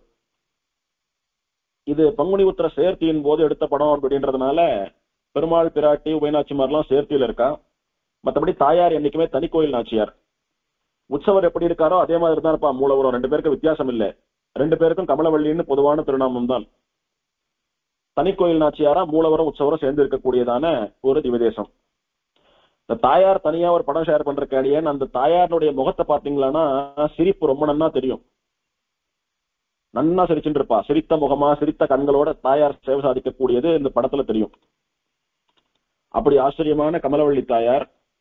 இப்படி பெருமாள் சந்நிதி வேற, தாயார் சந்நிதி வேற. அது தவிர இன்னொரு சந்நிதினா ரொம்ப வரப்பிரசாதியான ரொம்ப விலட்சணமான சக்கரத்தாழ்வார் சந்நிதி. ஸ்ரீரங்கம், திருவள்ளரை, திருமோகூர் போல இங்க சக்கரத்தாழ்வார் விசேஷம். ஸ்ரீரங்கத்துல எப்படி சக்கரத்தாழ்வார் அப்படி ஒரு ஸ்கொயர் ஷேப்ல ஒரு பாறை, அந்த பாறைக்கு நடுவில் செதுக்கப்பட்டிருக்கிறாரோ அந்த மாதிரியான அமைப்பிலேயே தான் திருவள்ளரையிலும் சக்கரத்தாழ்வார் இருக்கார், திருமோகூர்லயும் இருக்கார், இந்த ஊர்லயும் இருக்கார். நம்ம ஊர் பக்கம்லாம் சக்கரத்தாழ்வார் அப்படின்னா அந்த சுதர்சன சக்கர வடிவிலேயே செதுக்கியிருப்பார், விக்கிரகமாவே இருப்பார். உற்சவர் எப்படி இருக்காரோ அதே மாதிரி மூலவர் இருப்பார். அங்கெல்லாம் ஒரு கியூப் போன்ற ஒரு ஷேப்ல, ஒரு ஸ்கொயர் ஷேப்ல இருக்கக்கூடியதான ஒரு பாறையில சக்கரத்தாழ்வாரை செதுக்கி இருப்பான். அது ஒரு தனி அனுபவம். அங்க அந்த சுதர்சன மாலா மந்திரத்தினுடைய தேவதைகள்லாம் கூட சின்ன சின்னதா செதுக்கப்பட்டிருப்பா. அந்த மாதிரி விலட்சணமான சக்கரத்தாழ்வார் சன்னதி. பின்னால யோக நரசிம்மர் ரொம்ப வரப்பிரசாதி, நிறைய பிரார்த்தனைகள்லாம் வைக்கிறா, நிறைவேறுதுன்னு சொல்றா. அந்த மாதிரி விசேஷமான சக்கரத்தாழ்வார் சன்னதி, யோக நரசிம்மன் சன்னதி. இதுதான் கோவில். கோவிலுக்கு சின்னதா ராஜகோபுரம், கோவிலுக்கு எதிர சாலை, சாலைக்கு அந்த பக்கமா தீர்த்தம். இப்படி அழகா கோவில் வாசல்லையே ரொம்ப கிட்டக்க தீர்த்தம் இருக்கக்கூடியதான திவ்யதேசம். இதனுடைய சிறப்புகள் அப்படின்னு பார்த்தா, ருத்ரனுடைய சாபத்தை கண்டித்தபடினாலே கண்டன கஷேத்திரம், கண்டியூர், உலகமேத்தும் கண்டியூர்னு பெயர் பெற்ற கஷேத்திரம். பஞ்ச கமல கஷேத்திரம்னு பெயர்னு பார்த்தோம். எதனாலன்னா கஷேத்திரம் கமல ஆகாரத்திலே, கமல வடிவத்திலே தாமரை போன்று இருப்பதினாலே கமல கஷேத்திரம்னு பெயர். ஒண்ணு. கமலம்னு சொல்லக்கூடிய தாமரையாலே கீறி பெருமாள் தீர்த்தத்தை வர வைத்து மகாபலியனுடைய சாபத்தை தீர்த்தபடினாலே கமல புஷ்கரிணி, கமல தீர்த்தம். 2. விமானத்திற்கு கமலாக்கிருதி விமானம்னு பெயர். ஆக்கிருதி அப்படின்னா உருவம், வடிவம். தாமரை வடிவத்திலே இருக்கக்கூடியதான விமானத்துல பெருமாள் இங்க சேவை சாதிக்கிறபடினாலே கமலாக்கிருதி விமானம்னு பெயர். 3. பெருமாளுக்கு கமலநாதன் பெயர். ஏன்னா கமலம்னு சொல்லக்கூடிய தாமரையை கையில் ஏந்தி வந்து அதை கொண்டு கீறி தீர்த்தத்தை வர வைத்துதான் மகாபலி சாபம் தீர்த்தான். அதனால கமலத்தை ஏந்திய நாதன் கமலநாதன். தாயாருக்கு கமலவள்ளின்னு பெயர். தாமரை தண்டு போன்றவள், தாமரை கொடி போன்றவள், அழகானவள் அப்படின்னு தாயாருக்கு கமலவள்ளி என்றது திருநாமம். பெருமாள் கமலநாதன் அப்படின்னா கமலத்தை ஏந்தி கொண்டு வந்த நாதன் ஒரு அர்த்தம். இந்த கமலவள்ளியினுடைய நாதன், கமலவள்ளி மணவாளன் அப்படின்றத இன்னொரு அர்த்தம். இப்படி கமலக்ஷேத்திரம், கமல தீர்த்தம், கமலாக்கிருதி விமானம், கமலநாதன், கமலவல்லின்னு 5 கமலங்கள் சம்பந்தப்பட்ட இந்த கஷேத்திரம் பஞ்ச கமல கஷேத்திரம் என்று கொண்டாடப்படுகிறது. ஆழ்வார் இதை கண்டியூர்னு சொல்லாம உலகமேத்தும் கண்டியூர், உலகமே கொண்டாடும்படியாக இருக்கிற கண்டியூர்னு சொன்னது எதற்காக? முதல்ல பிரம்ம சிரக்கண்டின்னு சொல்லக்கூடிய பிரம்மாவினுடைய தலையை கிள்ளிய ருத்ரன் இந்த ஊரிலே இருக்கிறார். அதனால இந்த ஊருக்கு பெருமை. கோயில் இல்லா ஊரில் குடியிருக்க வேண்டாம்னு ஒரு பழமொழி உண்டோ இல்லையோ? நமக்கு பெருமாள் தான், வேற தேவத்தை கூடாது. சரி, பொதுவா மற்றவாளுக்கு மற்ற தேவதைகள் உண்டோ இல்லையோ? ஒரு ஊர் அப்படின்னா ஜனங்கள் வணங்குவதற்காகவும் அவளை காப்பாத்துறதுக்காகவும் ஒரு தெய்வம்னு ஒண்ணு இருக்கணுமோ இல்லையோ? அந்த மாதிரி பிரம்மசிரக்கண்டீஸ்வரர்னு சொல்லக்கூடிய ருத்ரன் இங்கே கோவில் கொண்டிருக்கிறான். அது ஒரு சிறப்பு. இதுவே கண்டியூருக்கு ஒரு பெருமை. அந்த சிவனை படைத்தவனான பிரம்மாவுக்கும் தனியா கோவில் இருக்கு. அதனால பிரம்மாவும் இருக்கார், 2 தேவதைகள் இருக்கா, அது இன்னொரு பெருமை. அந்த பிரம்மாவினுடைய சிரத்தை கண்டனம் பண்ணினதனாலே வந்த சாபம் இந்த கஷேத்திரத்திலே நீங்க பெற்றது. மும்மூர்த்திகளிலே ஒருவர் என்றும் பரம்பொருள் என்றும் பிறர் கொண்டாடும்படியாக நிற்கிற அவ்வளோ பெரிய சுவாமியினுடைய சாபம் இந்த ஊர்ல நீந்து போயிடுத்து. கண்டனம் பண்ணப்பட்டது, கண்டியூர்னு பெயர். அது இன்னும் ஏற்றம். இதனால என்ன தெரியறதுன்னா இந்த கஷேத்திரத்திலே பரத்துவம் பிரகாசிக்கிறது. எது பரம்பொருள் அப்படின்னு இந்த கஷேத்திரமே காட்டி கொடுக்கிறது. எது பரம்பொருள்னு காட்டி கொடுக்கிறது. மும்மூர்த்திகள் இவ 3 பேரும் சமானம், ஒருத்தர் ஒரு காரியத்தை பண்றா அப்படின்னு சொல்லக்கூடிய பட்சம் பொய் அப்படின்னு இந்த கஷேத்திரமே போதும் அதுக்கு ஆதாரம். ஒருத்தரோ தலையை பறி கொடுத்துட்டு வந்து நிக்கிறார், இன்னொருத்தரோ அப்பா தலையை கிள்ளிட்டு வந்து நிக்கிறார். 2 பேருடைய கஷ்டத்தையும் தீர்த்து ஒரு வேதவத்தினுடைய, ஒரு தெய்வத்தினுடைய, படைத்தவனுடைய, தந்தையினுடைய தலையை கிள்ளிய பாவத்தை நீக்கி அவருக்கு சாப விமோசனம் கொடுப்பவனாக பெருமாள் நின்றுருக்காங்க. அதனால அந்த பெருமாளை விட இவா 2 பேரும் குறைவுதான். அந்த பெருமாள் தான் இவாளை கஷ்டகாலத்துல காப்பாத்துறான், அவளுக்கும் இவன் தான் சுவாமின்றது இந்த சரித்திரத்தினால உணர்த்தப்படுறதோ இல்லையோ? அப்படி எது பரம்பொருள்னு குழம்பி இருக்கிற ஜனங்களுக்கு இந்த ஸ்தல வரலாறை வைத்தே இதுதான் பரம்பொருள் என்று உலகத்துக்கே அறிவிக்கக்கூடிய ஒரு ஸ்தல புராணமாக இந்த ஊர் இருக்கிறபடினால உலகமேத்தும் கண்டியூர். சுவாமி சில பேர் இவர் தான் பரம்பொருள்னா, சில பேர் அவர் தான் பரம்பொருள்னா, சில பேர் இவர் தான் சொன்னா நாங்க ரொம்ப குழம்பிட்டு இருந்தோம். இந்த ஸ்தல புராணமும் அதற்கேற்ப இவாள்லாம் நிக்கிறதும் எங்களுக்கு இதை தெளிவுபடுத்திடுத்து. அப்படின்னு உலக மக்கள்லாம் கொண்டாடக்கூடிய ஊரா இந்த கண்டியூர் திகழறது. அதனாலே இது பரத்துவம் பிரகாசிக்கும் இடம், இதுதான் பரம்பொருள் என்பதை பறக்க உபதேசிக்கும் இடம், பறைசாற்றும் இடம்.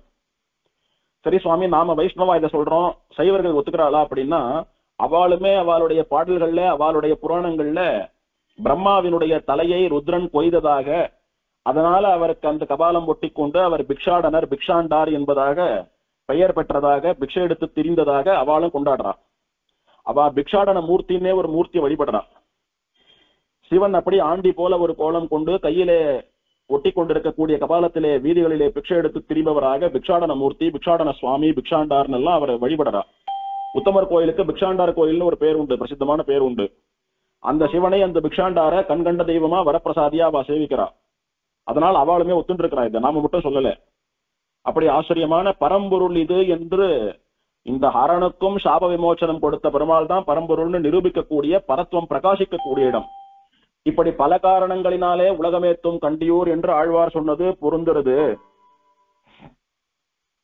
இதுக்கு இன்னொரு ஏற்றம் என்ன அப்படின்னா, சமீப காலத்திலே ஒரு 350 வருஷத்துக்கு முன்னாலே முனித்திரைய சம்பிரதாயத்தினுடைய கூட்டஸ்தர், முனித்திரைய சம்பிரதாய பிரவர்த்தகரான சுவாமி திருக்குடந்தை தேசிகன்னு சொல்லக்கூடிய மகா உத்தமமான ஆச்சாரிய புருஷர், கோபாலாரிய மகாதேசிகன்னு சொல்லக்கூடிய சுவாமி புரட்டாசி மாசம் பூராட நட்சத்திரத்திலே அவதரித்தவர், சுவாமி தேசிகனுடைய அவதாரமாக கருதப்படுபவர்.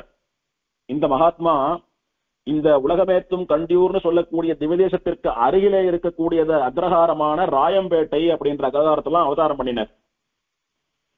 அந்த சுவாமியினுடைய அவதார ஸ்தலத்திற்கு அருகே இருக்கக்கூடியதான திவ்யதேசம்னு பார்த்தா இந்த கண்டியூர் தான். அதனால அவளை நீங்க எந்த திவ்யதேசத்தை சேர்ந்தவான்னு கேட்டா அவளை கண்டியூர்னு சொல்லுவா, திருக்கண்டியூர்னு சொல்லுவா. அப்படி இந்த திருக்கண்டியூர் சமீபத்திலே இருக்கக்கூடியதான ராயம்பேட்டை அப்படின்ற அக்ரஹாரத்திலே கிருஷ்ணசூரி என்கிற பிராமணோத்தமருடைய ஆச்சாரிய புருஷருடைய பரமைகாந்தியனுடைய குமாரராக புரட்டாசி மாசம் பூராட தன்னைக்கு திருவிண்ணகர் பெருமாள் ஒப்புளியப்பனுடைய அனுகிரகத்தினாலே அவருடைய கண்டை அம்சமாக அவதாரம் பண்ணினவர் திருக்குடந்தை தேசிகன். திருக்குடந்தையிலே எழுந்தருளி இருக்கிற எம்பெருமானுடைய அனுகிரகத்தினாலே பிறந்தவர். திருக்குடந்தைன்னு சொல்லக்கூடிய கும்பகோணத்திலே பல காலம் எழுந்தருளியிருந்து சம்பிரதாய பிரவச்சனம் பண்ணினவர். அதனாலே திருக்குடந்தையிலே எழுந்தருளியிருந்த தேசிகனை போன்ற சுவாமி என்ற அர்த்தத்திலே இவருக்கு திருக்குடந்தை தேசிகன்னு காரண பெயருது. அவருடைய திருநாமம் கோபாலாரிய மகாதேசிகன் என்று திருநாமம் அவருக்கு. அந்த சுவாமியினுடைய அவதார ஸ்தலம் இதுக்கு பக்கத்துல தான் இருக்கிறது. இப்படி உலகமேத்தும் ஒரு ஆச்சாரியரை நம் சம்பிரதாயத்திற்கு அனுகிரகம் பண்ணி, அதனாலும் உலகமேத்தும் கண்டியூர் அப்படின்னு எப்படி வேயர் புகழ் வெள்ளிபுத்தூர் ஆடிப்பூரம் மேன்மேலும் மிக விளங்கன்னு ஸ்ரீவில்லிபுத்தூருக்கு ஏற்றத்துக்கு மேல ஏற்றம் சொல்லிட்டு போறோமோ, அந்த மாதிரி இந்த உலகமேத்தும் கண்டியூர் என்பதற்கு இப்படி பல ஏற்றங்கள் சொல்லி கொண்டு போகலாம். அப்படி ஆச்சரியமான இந்த திவ்யதேசம் ரொம்ப பறக்க ஆகாவோன்னு உற்சவங்கள்லாம் ரொம்ப ஃபேமஸா நடக்காம, இருக்கிற இடம் தெரியாம சிம்பிளா நடந்துட்டு இருக்கக்கூடியதான எளிமையான திவ்யதேசம். இங்க பிரம்மோற்சவங்கள்லாம் கூட அத்தனை விசேஷமா விமர்சையா நடக்கிறதான்னு தெரியல, முதல்ல நடக்கிறதான்னே தெரியல, எதுலயும் குறிப்பும் இல்லை. கங்கை முதலிய புண்ணிய நதிகள் எல்லாம் கூட இந்த கபால தீர்த்தத்திலே வந்து தங்களுடைய பாவங்களை கழுவிக் கொள்கின்றன அப்படின்னு ஸ்தலபுராணம் தெரிவிக்கிறது.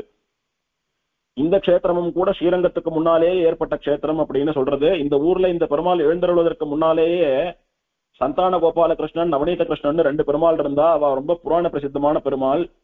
அவ பல சதுர்யுகங்களுக்கு முன்னால தோன்றின பெருமாள். இந்த க்ஷேத்திரமும் பல சதுர்யுகங்களுக்கு பழைய க்ஷேத்திரம் அப்படின்னு ஸ்தலபுராணம் தெரிவிக்கிறது. இதெல்லாம் இந்த க்ஷேத்திரத்தினுடைய அனுபவம். இப்ப இந்த ஊருக்கு நிஜமாவே உயிர் நாடியா ஹிருதயமா இருக்கக்கூடியது ஆழ்வாருடைய மங்களாசாசனம். அதாவது சுவாமி ஆழ்வார் இந்த ஊர் பேரை சொல்லிட்டாருன்னா திவ்யதேசம் ஆயிடுத்து, அவ்வளவுதான், முடிஞ்சு போயிடுத்து, அதுக்கு மேல ஒண்ணும் இல்லை அப்படின்னு சொல்வதற்கு இல்லை. சில திவ்யதேச பாசுரங்கள் நமக்கு சம்பிரதாயத்தையே சொல்லிக் கொடுக்கும், நமக்கு வாழ்க்கை முறையே சொல்லிக் கொடுக்கும். அந்த மாதிரி இந்த திவ்யதேசம் இதனுடைய பாசுரம் நமக்கு என்ன சொல்றதுன்னு பார்த்தா ரொம்ப ஆச்சரியமான உபதேசத்தை சொல்றது நமக்கு. ஒண்ணு, இவன் தான் பரம்பொருள் அப்படின்னு ஹரசாப விமோசனன் என்பதாலே இவன் பரம்பொருள் என்று உணர்த்துகிறது, அது சரி. இன்னொன்னு இருக்கு, நமக்கு எம்பெருமானை பற்றுவதற்கு எது உபாயம்? பக்தி யோகம் நம்மால முடியுமா? நினைச்சு கூட பார்க்க முடியாது. அப்ப எப்ப மோட்சத்துக்கு போய் சேர்றது? சரி, பக்தி யோகம் பண்றதுக்கு சக்தி இல்லைன்றதுனால மோட்சத்துக்கு போறான்ற எண்ணத்தையே விட்டுடலாமா? திரும்ப திரும்ப சம்சாரத்திலேயே அவஸ்தப்பட்டு இருக்கலாமா? அப்ப எது உபாயம் அப்படின்னா சரணாகதி தான், அதுல ஒண்ணும் மாற்றம் இல்லை. அந்த சரணாகதி பண்றதுக்கு நம்மை தூண்டுவது எது? எம்பெருமானுடைய வடிவழகு, அர்ச்சாவதாரம், விக்கிரக வழிபாடு, அதனால திவதேசங்கள் தோறும் போய் பெருமாளை சேவிக்கிறவாளுக்கு மோட்சம் நிச்சயம் அப்படின்னு திவதேசங்கள்ல நமக்கு ஆசையை ஏற்படுத்தி அர்ச்சாவதார எம்பெருமானிடத்திலே ஆசையை தூண்டி அதன் மூலமா நம்மள பெருமாள் தன்னுடைய திருவடிகளிலே சேர்த்துக் கொள்கிறான் என்கிற உபதேசத்தை பறக்க சொல்லக்கூடிய க்ஷேத்திரம் இது. திருக்குறுந்தாண்டகம்னு சொல்லக்கூடிய பிரபந்தத்திலே திருமங்கையாழ்வார் இந்த திவதேசத்தை மங்களாசாசனம் பண்றார். 6 திவதேசங்களை சொல்லி இது போல பல திவதேசங்களிலே எழுந்தருளி இருக்கக்கூடிய பெருமாளை எல்லாம் சேவிக்கிறவாளுக்கு மோட்சம் இல்லாம வேற யாருக்கு மோட்சம் கிடைக்கும்னு கேட்கவும் கேட்கிறார். அவளுக்கு தான் கிடைக்கும், மற்றவாளுக்கு கிடைக்காதுன்னே கூட சொல்றார்.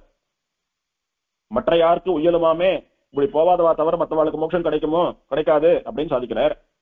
இதுக்கு முன்னால பாசுரத்துல ரொம்ப கஷ்டமான பக்தி யோகத்தை பத்தி சொல்றார் ஆழ்வார். இலைப்பினை இயக்கம் நீக்கி இருந்து முன் இமையை கூட்டி அலப்பில் ஐம்புலன் அடக்கி அன்பவர் கண்ணே வைத்து துலக்கமில் சிந்தை செய்து தோன்றலும் சுடர்விட்டு ஆங்கே விளக்கினை விதியில் காண்பார் மெய்மையை காண்கிருப்பாரே. அப்பா, யாரு பெருமாளை நேர சேவிக்க முடியும்?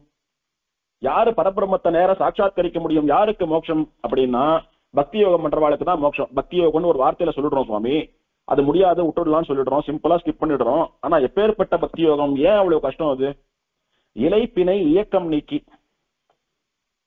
எந்த விதமான கிளேசங்கள் மனசுல எந்த கிளேசமும் இருக்கக்கூடாது. அப்படி எந்த கிளேசமும் இல்லாம இங்க அங்கேயும் அலையாம, மனசு அலப்பாயாம, நாம அலப்பாயாம ஒரு இடத்துல உட்காரணும். ஒரே ஆசனத்துல அசையாம உட்காரணும், சிலை போல உட்காரணும். இருந்து அசைவே இல்லாமல் சிலை போல இருந்து முன் இமையை கூட்டி மேலிமையும் கீழிமையும் சேர்த்து, அதாவது கண்ணை மூடிண்டே இருக்கணும், தரக்கூடாது. வேற விஷயங்கள்ல பார்வையோ கவனமோ சிதறக்கூடாது. அலப்பில் ஐம்புலன் அடக்கி, 5 புலன்கள்னு சொல்லக்கூடிய இந்திரியங்களை பட்டி மேய விடக்கூடாது. புலன்கள் அப்படி பட்டி மேய்ஞ்சிட்டு தெரியக்கூடாது. சன்னியாசிகளை போல அடக்கணும் அந்த புலன்களை எல்லாம். அவர் கண் அந்த எம்பெருமானிடத்திலே துலக்கமில் சிந்தை செய்து அன்பு வைத்து, கேப்பே இல்லாம அவிச்சின்னமா பக்தி பண்ணிட்டே இருக்கணும். சுவாமி கார்த்தால எழுந்துட்டேன், அப்படியே மனசெல்லாம் பக்தியில பெருமாள் மேல நிறைஞ்சிருக்கு, தீர்த்தமாடினேன், நெத்திக்கிட்டேன், அனுஷ்டானம் பண்ணேன், பெருமாளை சேவித்தேன், கோவில்ல போய் அப்படி உருகி சேவித்தேன், பெருமாளை நன்னா பெருமாள் அனுபவித்தேன், நிறைய பிரதட்சணம் பண்ணினேன், பெருமாளை சேவித்தேன், ஆத்துக்கு வந்து சாப்பிட்டேன் சுவாமி, படுத்தேன், என்னமா தூக்கம் வர்றது, தூங்கி எழுந்தேன், அப்புறம் உடம்பு அப்படியே மந்தமா போயிடுத்து, இதுக்கு மேல எங்க பெருமாள் சேவிக்கிறது, இதுக்கு மேல என்ன பண்றது, ஆத்து காரியம் பண்ணிட்டு படுத்துட்டேன் சுவாமி, அவ்வளவுதான். அது உபாய பக்தி ஆகாது. அந்த பக்தியாலேயே மோட்சத்துக்கு போயிட முடியாது. மோட்சத்துக்கு உபாயமா சரணாகதியை பண்ணிட்டோம் நாமெல்லாம். நாம அப்படி இருக்கிறது ஒன்னும் தப்பில்லை, பரவாயில்ல, அதனால ஒன்னும் தோஷம் இல்லை, மோட்சம் கிடைக்காம போயிடாது. ஆனா இந்த பக்தியே பண்ணி மோட்சம் போனன்றவாளுக்கு அந்த மாதிரி பக்தி சரிப்படாது. அது எப்படி இருக்கணும்னா, தைல தாரையை போல எண்ணெய் அப்படி கீழே கொட்டினோமானா அந்த ஒழுக்கு எப்படி யூனிஃபார்ம் ஃப்ளோவா அப்படி லேமினார் ஃப்ளோவா இருந்துட்டு இருக்கோ, ஒரே ஸ்ட்ரீமா, அந்த மாதிரி இருக்கணும் பக்தி. ஜலத்துல திறந்து விட்டா குழா வந்து காத்துல புஷ்ஷுன்னு அப்படின்றது இப்படின்றது, மெலிசா வர்றது, கனமா வருது, திடீர்னு நின்று போறது, திடீர்னு குழா பேர்ந்துட்டு வர மாதிரி வருது, அப்படிலாம் வரக்கூடாது. பக்தி யோகம் சொல்லக்கூடியதுல பக்தி வரக்கூடாது. ஒரே ஒழுக்கா அப்படியே அக்னியில ஹவி சமர்ப்பிக்கக்கூடிய நெய் தாரை போல அப்படியே நீளமா ஒரே மாதிரி ஒழுகின்றே இருக்கணும், இடைவிடாத பக்தி இருக்கணும். அது முடியுமா? முடியாது. அப்பேற்பட்ட அன்பு, அப்பேற்பட்ட பக்தியை பண்ணி ஆங்கு சுடர்விட தோன்றலும் சுடர்விட்டு தோன்றலும் விளக்கினை விதியில் காண்பார். இப்படி நம்முடைய பக்திக்கு விஷயமாக இவ்வளவு கடுமையான பக்தியை பண்ணினாலே உன் கண்ணுக்கு தெரிவேன் என்கிற பகவான் அப்படி சுடர் விட்டு கொண்டு ஜொலித்துக் கொண்டு நமக்கு காட்சி கொடுப்பான்.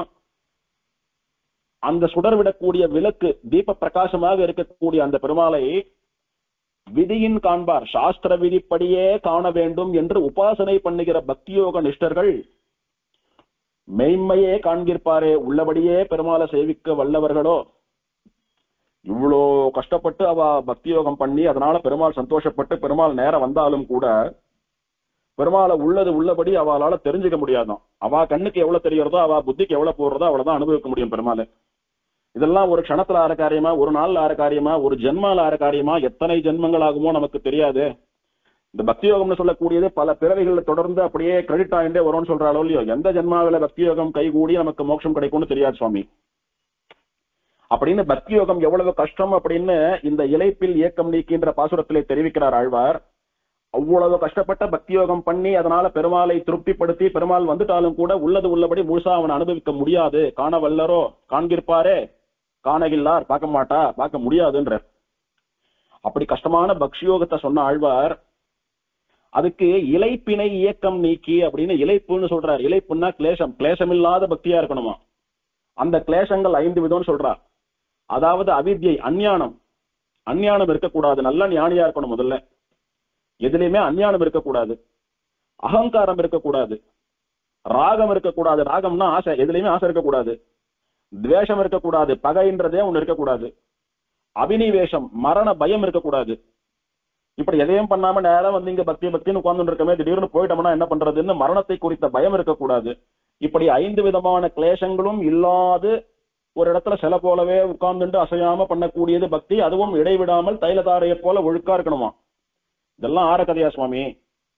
இவ்வளவு கஷ்டமான பக்தி யோகத்தை பண்ணி வயிற்றுக்குன்னு ஓடிட்டு இருக்கிற ஞானமும் ஆரோக்கியமும் ஆயுசும் ரொம்ப அல்பமா இருக்கக்கூடிய இந்த கலியுகத்திலே சாதாரண மனுஷாலான நமக்கு இதெல்லாம் ஆகுமா? அப்படியே ஆகி பெருமாள் வந்தாலும் அவனை முழுசா காண முடியாது, அவன் தான் காட்டி கொடுக்கணும்னு சொல்றாளே, இது என்ன சுவாமி? அப்ப என்ன வழி? எதற்கு? அர்ச்சாவதாரம் தான் வழி. பெருமாள் ஆச்சரியமா தன்னை முழுசா காட்டி கொடுத்துண்டு நாம சேவிக்கிறதுக்காக நமக்கு முன்னாலேயே அவன் வந்து அந்த கஷேத்திரத்திலே அர்ச்சாவதாரமா நின்னு நாம வரமாட்டோமா, அவன் அழகுல மயங்க மாட்டோமா, அவன் காலை பிடிக்க மாட்டோமா அப்படின்னு காத்துட்டு இருக்கானோ இல்லையோ. அந்த கோவில்கள்ல திவ்யதேசங்கள்ல இருக்கக்கூடிய எம்பெருமான போய் சேவித்து அவன் திருவடிகளிலே சரணம்னு சரணாகதி பண்ணி அவனை சேவித்தா, அப்படி சேவிக்கிறவாளை தவிர வேற யாருக்கு மோட்சம் கிடைக்கும்? அவளுக்கு மோட்சம் கொடுக்காம விட்டுடுவானா? அவளுக்கு தான் கொடுப்பான். அதனால திவ்ய தோஷங்கள் தோறும் போய் பெருமாளை சேவிங்கோ, அர்ச்சாவதாரங்களை சேவிங்கோன்னு அடுத்த பாட்டினால உபதேசம். இந்த பக்தி யோகம்னு நீட்டி முழைக்க சொன்னாரே, அது தவம், தபஸ்ன்னு சொல்லக்கூடியது. அது ரொம்ப நாளா பண்ணிட்டு இருக்கா நிறைய பேர், இன்னும் கூட அவளுக்கு பலன் கிடைக்கல. ஊன் வாட உண்ணாது உயிர் காவலிட்டு உடலில் பெரியா புலனைந்தும் நொந்து தாம் வாட வாட தவம் செய்தல்னு பேர் இருக்கு. உடம்பு அப்படியே உருகணும், மனுஷனா இல்ல எலும்புக்கு மேல தோல் போத்தி வச்சிருக்காளான்னு தெரியணும். அந்த மாதிரி ஆகாரம் இல்லாமல் உண்ணாது சாப்பிடாம இருந்து உயிர் காவலிட்டு, பேருக்கு ஏதோ உயிர் இருந்துட்டு இருக்கு, எப்ப பெரியோன்னு தெரியாது. அந்த மாதிரி உடம்பை வருத்தி எப்ப ஒன்னாலும் இந்த உடம்பு ஊண்டுடும் சொல்லக்கூடிய அளவுக்கு வருத்தி கொள்ள வேணும் உடலை. உடலில் பெரியா புலனைந்தும் நொந்து இந்திரிய சுகங்கள் அனுபவிக்கிறதுன்றதையே மறந்துடணும். தாம் வாட வாட தவம் செய்ய வேண்டும், எல்லா விதத்திலும் தன்னை கஷ்டப்படுத்தி கொண்டு தவம் பண்ணணும். அப்படி பண்ணினாதான் மோட்சத்துக்கு போனோம். அப்படி யாராலும் பண்றாளா? அப்படின்னா பண்றாளே. பெண்ணுலாம் சடையினானும் பிரமனும் உன்னை காண்பான் எண்ணிலா ஊழி ஊழி தவம் செய்தார் வெல்கி நிற்ப விண்ணுளார் வியப்ப வந்து ஆணைக்கு அன்று அருளையேந்த கண்ணரா. பெண்ணுலாம் சடையினான், தன்னுடைய சடையிலே கங்கைன்னு சொல்லக்கூடிய பெண்ணை வைத்துக் கொண்டிருக்கக்கூடிய சிவன் ருத்ரன் என்ன, பிரமன் என்ன, பிரம்மா என்ன, இவெல்லாம் எண்ணிலா ஊழி ஊழி எத்தனையோ ஊழி காலங்கள் தொடர்ந்து தவம் பண்ணிட்டு இருக்கா. தவம் பண்ணிட்டு இருந்தா அவெல்லாம் கூட உன்னை முழுசா அனுபவிக்க முடியாத, உன்னை முழுசா சேவிக்க முடியாதபடி வெக்கப்பட்டு நின்னான். ஏன்னா நீ காட்டி கொடுத்தாதானே அனுபவிக்க முடியும். இவன் என்ன நினைக்கிறா, நான் கஷ்டப்பட்டு பக்தி யோகம் பண்றேன், எனக்கு பெருமாள் தெரியுவான், பெருமாள் எனக்கு அனுகிரகம் பண்ணுவான்னு தன்னுடைய முயற்சியினாலே பெருமாள் சேவை கொடுக்கிறான்னு அகங்காரத்துல நினைச்சு இருமாப்போட இருக்காளே. அப்படி இருக்கக்கூடியவாளுக்கு நீ இறங்கி வந்து உன்னுடைய முழு அனுபவத்தை கொடுப்பாயா? கொடுக்க மாட்டாய். அதனால அவ வெக்கப்பட்டு நிக்கிறா. எதுக்கு? பெருமாளே நீதான் உன்னை காட்டக்கூடிய, உன்னை அனுபவிக்கக்கூடிய வழியை தரணும்னு அவன் காலில் சரணோன்னு ஊழ்ந்துட்டா அவன் பார்த்துட்டு இருக்க போறான்.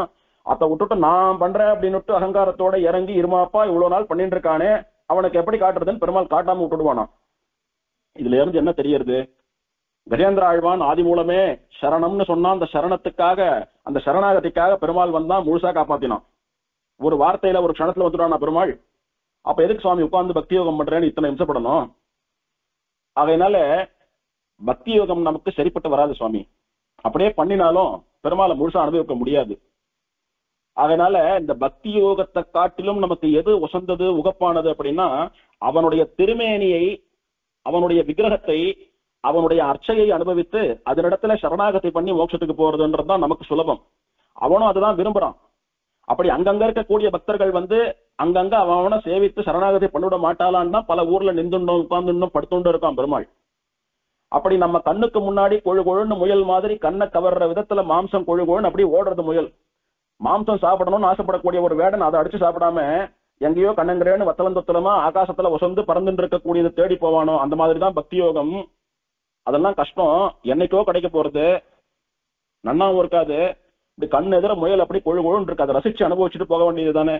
அதனால ஏறார் முயல் விட்டு காக்கை பின் போவதே. மற்ற யோகத்தெல்லாம் விட்டுடுங்க, மற்ற உபாயத்தெல்லாம் விட்டுடுங்க, இந்த அர்ச்சாவதாரத்தை பிடிச்சுக்கோங்க. அதுதான் நமக்கு முயல் போல போக்கியமானது. நமக்குன்னே நம்ம முன்னாடி வந்து அப்படி பாரு என்ன பாரு எவ்வளவு அழகா இருக்கான் பாரு, என்ன பிடிச்சுக்கோன்னு சொல்லி நமக்கு போக்கு காட்டி நம்ம பக்கத்திலேயே சுத்தின்னு இருக்கிறது, அதை பிடிச்சுக்கோ அப்படின்னுட்டு அர்ச்சாவதாரம் திவ்யதேச அனுபவம் அதுதான் நம்மளை உகப்பிக்கும் உய்விக்கும் அப்படின்றதா தெரிவிக்கிறார் இந்த பாட்டுல ஆழ்வார்.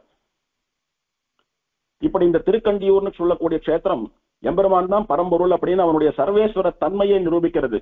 ருத்ரனுடைய சாபத்தை தீர்த்து இத்தனை பேருக்கும் சாப விமோசனம் கொடுத்து, பிண்டி ஆர் ரொம்ப நாளா கையை ஒட்டின்னு இருக்கிறதுனால டீகம்போஸ் ஆகி ஆகி மாவு போல உளுத்த பொடிகள் உதிரும்படியாக இருக்கக்கூடிய மண்டை, பிரம்மனுடைய மண்டை ஓடு கபாலம், அதை ஏந்தி கொண்டு பிச்சை எடுப்பதற்காக கையிலே பாத்திரம் போல பிடித்துக் கொண்டு பிறர் மனை, ஒருத்தர் வீடு விடாம வீடு விடா ஊர் ஊரா ஏறி இறங்கி திரிந்து கொண்டு உண்ணும் முண்டியான், அதனால வயிற்றை கழுவி கொண்டிருக்கக்கூடிய சாப்பிட்டு பசியாறக்கூடிய மொட்டை தலையனான ருத்ரனுடைய வியாக்கியானம். அவளுடைய லட்சணத்தின்படி சிகை இல்லாமல் மொட்டை அடித்துக் கொண்டிருக்கக்கூடிய சன்னியாசி வேஷத்திலே இருக்கக்கூடிய ருத்ரனுடைய சாபம் தீர்த்த, அவருடைய சாபத்தை நீக்கிய ஒருவன். ஒருவன் அப்படின்னா தன்னிகர் இல்லாதவன், தனி ஒருவன், ஒப்பாரும் மிக்காரும் இளையாய மாமாயான் ஆழ்வார் சொன்னபடிக்கு அத்விதீயன், அவனுக்கு சமானமானவா ஒருத்தரும் கிடையாது, அவனுக்கு மேலானவா ஒருத்தரும் கிடையாது, அப்பேற்பட்ட தனி ஒருவன், ஏகமேவ அத்விதீயம், அவன் ஒருவனே தன்னிகரற்றவன் வேதம் கொண்டாடின அந்த பரபிரம்மம் ஒருவன், அவன் தான் பரம்பொருள். அவனுடைய ஊர், அவனுடைய திவ்யதேசம் எதுன்னா உலகமேத்தும் கண்டியூர், இந்த உலக மக்கள் எல்லாம் போற்றக்கூடிய கொண்டாடக்கூடிய திருக்கண்டியூர். அது மட்டுமா, திருக்கண்டியூர், திருவரங்கம், திருமெய்யம், திருக்கச்சி, திருப்பேரநகர், திருக்கடல் மல்லை என்று இப்படி எம்பெருமான் அர்ச்சாவதாரத்திலே எழுந்தருளி இருக்கக்கூடிய திவ்யதேசங்கள் தோறும் சென்று பிரம்மா ருத்ரன் இவா எல்லாருடைய கஷ்டங்களையே தீர்க்கக்கூடியவனாக, அத்விதீயனாக, தன்னிகரற்றவனாக விளங்கக்கூடிய மகாலட்சுமியோடு கூடிய எம்பெருமான் இருக்கிறானே, அவனுடைய திவ்யதேசங்கள் தோறும் சென்று மண்டினார். அந்த திவ்யதேசங்களிலே அந்த திருமேனியிலே மண்டி கிடந்தவர்கள், அதிலேயே ஈடுபட்டு அங்கேயே சுற்றின்னு இருக்கிறவா, உய்யலால் அவ மோட்சத்துக்கு போகாத போது மற்ற யாருக்கு உய்யலாமே, வேறு யாருக்கு மோட்சம் கிடைக்கும்? அப்படின்னா இந்த திவ்யதேச அனுபவம், திவ்யதேச யாத்திரை, திவ்யதேசங்களிலே இருப்பவனான எம்பெருமானுடைய புகழை கேட்டு அதனாலே வரக்கூடிய பக்தி, அந்த திவ்யதேச எம்பெருமானுடைய தரிசனம், சேவை, அனுபவம், அதுவே நம்மளை மோட்சம் வரைக்கும் அழைத்து செல்லும். ஐந்தை மாநகரில் அமர்ந்தனயமக்காய் அப்படின்னு சுவாமி தேசிகன் எனக்காக திருவேந்திபுர கஷேத்திரத்திலே வந்து உட்கார்ந்துட்டு இருக்கேன்னு தேவநாதனை பார்த்து சொல்றார். தேவநாதன மங்களாசாசனம் பண்ணின திருமங்கை ஆழ்வாருக்கும் சுவாமி தேசிகனுக்குமே நிறைய கால வித்தியாசம். அப்படி இருக்கிறச்ச அந்த திருமங்கை ஆழ்வார் காலத்துக்கு முன்னால எப்பவோ ரிஷிகளுக்கெல்லாம் தேவர்களுக்கெல்லாம் சேவை சாதித்து தேவர்களுக்கு நாத்தனாக இருக்கக்கூடிய பெருமாள் எப்பவோ வந்து உட்கார்ந்துட்டு இருக்கான். அவனை ஐந்தை மாநகரில் அமர்ந்தனை எனக்காயின்னு எனக்காக தான் வந்து உட்கார்ந்துட்டு இருக்கேன்றார் சுவாமி. அப்ப என்ன அர்த்தம்? நாமெல்லாம் ஒருத்தரும் உஜ்ஜீவிக்கணும், நல்ல கதிக்கு போனோம், நம்மளை மோட்சத்திற்கு அழைத்துக் கொள்ள வேணும் என்பதற்காக பெருமாள் தன்னுடைய அழகை காட்டி அவனுடைய திருவடியிலே நம்மளை கட்டுண்ட பண்ணி, இவ்வளவு அழகா இருக்காரு பெருமாள், தினம் போனோம்னு போனா அப்படியே நம்மள மாத்தி சரணாகத்தாலா மாத்தி அவனிடத்துல சேர்த்துக்கிறான் பெருமாள். அதுக்காக நமக்காகவே தான் ஊர் தோறும் திவ்யதேசங்கள் தோறும் வந்து அர்ச்சாவதாரமா விக்கிரகமா இருந்துட்டு இருக்கான் பெருமாள்னு சுவாமி சாதிக்கிறார். அது சுவாமிக்கு மட்டும் இல்ல, நமக்கும் தான், நம்ம எல்லோருக்கும் தான். சுவாமி எனக்குன்னு சொன்னது, அவரால் பக்தி யோகம் கூட பண்ண முடியும் சுவாமியால், அப்பேற்பட்ட மகா யோகி சுவாமி தேசிகன். இருந்தாலும் அவர் அர்ச்சாவதாரத்தினுடைய மேன்மையை காட்டி கொடுப்பது நமக்கு அதுதான் வழி என்று நமக்காக காட்டி கொடுக்கிறார். அர்ஜுனனை சாக்கா கொண்டு கீதோபதேசம் பண்ணின மாதிரி தன்னை சாக்கா கொண்டு நமக்கு உபதேசம் இது. சுவாமி தேசிகன் ஆழ்வார போன்றவர், நேர எம்பெருமானிடத்திலே எல்லா விதமான சம்பந்தங்களையும் வைத்துக் கொள்ளக்கூடிய சக்தி படைத்தவர் சுவாமி. இருந்தாலும் சரணாகத்தின்னு போறது ரெண்டு காரணங்களுக்காக. ஒன்னு சம்பிரதாயம், இன்னொன்னு சுவாமி தேசிகனே அனுஷ்டித்திருக்கிறார், நாமளும் அனுஷ்டிக்க வேண்டும் என்று அவரை பார்த்து நாம கற்றுக்கொண்டு அந்த வழியிலே போய் நாமெல்லாம் நல்ல கதிக்கு போனோம் என்பதற்காக. இல்ல அவர் பக்தி யோகத்தை கை கொண்டிருந்தா என்ன பண்ணிருப்போம்? சுவாமி தேசிகன் அவர் பெருமாளுடைய அவதாரம், பெரிய சுவாமி, அவரால் முடியும், அவர் பக்தி பண்ணார் போனார்ப்பா, நம்மளால எல்லாம் முடியுமா அப்படின்னு ஒதுங்கி விடுவோம், வீணா போடுவோம். அப்படி வீணா போகக்கூடாதுன்னு நமக்காக அனுஷ்டானம் அது. அப்பேற்பட்ட அர்ச்சாவதாரத்தினுடைய பெருமை மகிமை இந்த பாசுரத்திலே காட்டி கொடுக்கப்படுகிறது. அதனால இந்த பாசுரம் சுவாமி தேசிகனுடைய திருவுள்ளத்தை கொள்ளை கொண்ட பாசுரம் இது. சொல்ல போனா கலியன் அருளி செயல்களுடைய சாரம் அப்படின்னு சொன்னா சில பாசுரங்களை சொல்லிட்டு வர்றார். அதுல இந்த ஒரு பாசுரமும் சொல்றார் சுவாமி. கலியனுரை குடிகொண்ட கருத்துடையோன், திருமங்கை ஆழ்வாருடைய உரைகள்னு சொல்லக்கூடிய அவருடைய 6 பிரபந்தங்களும் குடிகொண்ட கோயில் சுவாமி தேசிகன். அது அப்படியே அவர் ரத்தத்துல ஊறிடுத்து, அப்படியே அதை வெளிப்படுத்துறார். அந்த அர்ச்சாவதாரம் தான் நம்மளை மோட்சத்துக்கு அழிச்சுட்டு போகும் அப்படின்றத பறக்க வெளியிடுறார் இந்த பாசுரத்தின் மூலமாக கலியன். இதை சுவாமி தேசிகன் நமக்கு ஆச்சரியமா காட்டி கொடுத்தார். இப்படி ஆச்சரியமான திவ்யதேசம். இந்த திவ்யதேசங்களிலே எல்லாம் போய் அந்த அர்ச்சாவதாரத்தினிடத்திலே காதலோடு திரிகிறவர்கள், அதையே நம்பி சரணாகதி பண்பவர்களுக்குத்தான் மோட்சம் அப்படின்னு அர்ச்சாவதாரம் தான் சுவாமி நம்மள எல்லாம் நல்ல கதிக்கு அனுப்பும், பக்தி யோகம்லாம் கஷ்டம் அப்படின்னு உபதேசம். பிள்ளை பெருமாள் ஐயங்காருடைய பாடல். பேசவரின் தென்னரங்கன் பேரெல்லாம் பேசுகவாய், கேசவனை காண்க விழி, கேட்க செவி ஈசனார் உண்டி ஊர்தொரும் உழன்று இரவாமல் தவிர்த்தான், கண்டியூர் கூப்பு என் கை. வாய் பேசினா எதை பேசணும் தெரியுமோ? தென்னரங்கன் பேரை தான் பேசணும். ரங்கநாதன் சொல்லக்கூடிய எம்பெருமானுடைய திருநாமங்களை தான் பேசணும். பகவானுடைய நாமாவை தவிர வாய் எதையும் பேசக்கூடாது. கண்ணு பார்த்தா அந்த கேசவன் சொல்லக்கூடிய பெருமாளை தான் பார்க்கணும். கேட்க செவி ஈசனார் உண்டி ஊர்தொரும் உழன்று இரவாமல் தவிர்த்தான் கண்டியூர். காது கண்டியூர், அரங்கம், மெய்யம், கட்சி, பேர், மல்லைன்னு அந்த எம்பெருமான் எழுந்தொழி இருக்கக்கூடிய திவ்யதேசங்களுடைய பெயரைத்தான் கேட்க வேண்டும். அந்த பெருமாளுடைய பெயரை தான் கேட்கணும். அவனுடைய மகிமையை, அவனுடைய புராணத்தை தான் கேட்கணும். வேற எதையும் கேட்கக்கூடாது. காது ஊர்தொரும் உழன்று உண்டி இரவாமல், ஊர் ஊரா அலைஞ்சு தெரிஞ்சு உழன்று கஷ்டப்பட்டு உணவை யாசித்து பிச்சை கேட்டும் கூட வயிறு ஆறாமல் பசி நீங்காமல் தவித்தான். தவிச்ச ருத்ரனுடைய சாபம் தவிர்த்தான். அவனுடைய சாபத்தை நீக்கினவனான கண்டியூர், திருக்கண்டியூர் என்னும் இந்த திவ்யதேசத்தை கூப்புகிற கை. கை இருக்கிறது எதுக்குன்னா திருக்கண்டியூர் இருக்கக்கூடிய திவ்யதேசத்தை நோக்கி கூப்புவதற்காக. வாய் அவனுடைய பெயரை பேசணும், கண்ணு அவனை பார்க்கணும், காது அவனுடைய பெருமையை கேட்கணும், கை திருக்கண்டியூரை நோக்கி கூப்பணும். ஆக நம்முடைய சரீரம் இருப்பதே திவ்யதேச அனுபவத்திற்காகத்தான் பிள்ளை பெருமாள் ஐயங்கார் ஆசிரியமா தெரிவிக்கிறார். ஆழ்வார் இந்த திவ்யதேசங்கள் தோறும் மண்டி கிடப்பவர்களுக்குத்தான் மோட்சம் அப்படின்னு சொன்னதை வேறு வார்த்தைகளாலே நமக்கெல்லாம் புரியுற மாதிரி இன்னும் சுலபமா குழந்தைக்கு சொல்றா போல பிள்ளை பெருமாள் ஐயங்கார் இப்படி சொல்றார். இப்ப விஷ்ணு ஸ்தலாதர்ஷ விஷயமான தியான ஸ்லோகம். புண்யே ஸ்ரீஹரசாப மோசனபுரே யத்ர ஆவீராசீத் ஹரிஹி தத்ர ஸ்ரீகமலா ததைவ கமலம் தத்வ்யோமயானம் மஹதே தீர்த்தம் தத்ர கபாலமோசனம் இதி க்யாதம் ஸ்வஹஸ்தாத் சிவः த்யக்த்வா பிரம்ம கபாலம் அச்சுத கிருபாம் காங்க்ஷன் சிதः கண்டனே. புண்யே ஸ்ரீ ஹரசாப மோசனபுரே யத்ர ஆவிராசீத் ஹரிஹி. புண்ணிய கஷேத்திரமான ருத்ரனுடைய சாபத்தை நீக்கின ஸ்தலமான ஹரசாப மோசனபுரம் என்கிற இந்த திருக்கண்டியூரிலே எத்திர ஆவிராசீத் ஹரிஹி, எங்கு அந்த ஹரி தோன்றுகிறாரோ அப்படின்னா இன்னமும் தோன்றிக் கொண்டிருக்கிறார். தோன்றினாரோ இல்ல, பிரம்மா அவனுடைய தலையை கிள்ளிய ருத்ரன் சாபம் நீக்குவதற்காக தோன்றினார். மகாபலி வந்து பிரார்த்திச்சுட்டான், தோன்றினார். இன்னும் 2 பிராமணா வந்தா தோன்றினார். இன்னைக்கும் பக்தா போறா, அவளுக்கு எப்படி தோன்றினா அவ கஷ்டம் தீருவா, அப்படி தோன்றின்னு இருக்கார். அதனால எவர் தோன்றுகிறாரோ, எங்கு தோன்றுகிறாரோ, எத்தனை ஆவிராசித்து இன்னும் கூட பகவான் தோன்றி சேவை சாதித்து கஷ்டங்களை தீர்க்கக்கூடிய சாநித்தியம் உள்ள கஷேத்திரமா திகழறது இது. தத்ர ஸ்ரீ கமலா ததைவ, அங்கு கமலவள்ளி நாச்சியாரோடு கூட எழுந்தொழி இருக்கக்கூடிய கமலம் தத் வியோமயானம் மகத்து. யானம் அப்படின்னா வாகனம், வெஹிக்கிள். வியோமம் அப்படின்னா ஆகாசம். வியோமயானம் அப்படின்னா ஆகாசத்திலே சஞ்சரிக்கக்கூடிய வாகனம், அதாவது விமானம்னு பெயர். கமலையுடன் இந்த அரசாப விமோசனத்திலே கமலவள்ளியுடன் கூடியிருக்கிற இந்த பெருமாள் இருக்கிறானே, அவனுக்கு மேலே இருக்கக்கூடிய விமானம் கமலாகிருதி விமானம். வியோமயானம்னா விமானம், கமலம் தத் வியோமயானம்னா கமலாகிருதி விமானம். கமலத்தினுடைய பெயரிலே, கமலத்தினுடைய வடிவத்திலே இருக்கக்கூடியதான விமானம். அது எப்பேற்பட்டதுன்னா மகத்து. சாதாரண பூமியில இருக்கக்கூடிய ஒரு கட்டடம் அல்ல அது. ஸ்ரீவைகுண்டத்திலே இருப்பதை போன்ற வசந்த தத்துவம் அது. அப்ராகிருத்தமான விமானம். தீர்த்தம் தத்ர கபால மோசனம் இதி க்யாதம் ஸ்வஹஸ்தாத் சிவஹா த்யக்த்வா பிரம்ம கபாலம் அச்சுத ரூபம் காங்க்ஷன்னு. ருத்ரனுடைய கபாலத்தை நீக்கி அவனுக்கு சாப விமோசனம் கொடுத்ததுனாலே கபால மோசன தீர்த்தம் என்று பெயர் பெற்ற புகழ் வாய்ந்த தீர்த்தம் இருக்கக்கூடிய இடம். அச்சுத கிருபாம் காங்க்ஷன்னு, அதாவது எம்பெருமான் அச்சுதன்னு சொல்லக்கூடிய பெருமாள், அதாவது தானும் நழுவாதவன், தன்னுடைய திருவடிகளை அண்டியவர்களை பக்தியவர்களையும் நழுவ விடாதவன் அந்த எம்பெருமான். அவன் விரும்பி உரைகிற ஸ்திதகா, ஸ்திரவாசம் பண்ணுகிற, நித்தியவாசம் பண்ணுகிற, விரும்பி நிலையாக இருக்கிற ஊர் என்ன பேர் தெரியுமோ? கண்டனே, கண்டனபுரம், கண்டன கஷேத்திரம்னு இதற்கு பேரு. அப்படி ஆச்சரியமா இந்த திவ்யதேசத்தை சேவித்துக் கொள்ளுங்கள்.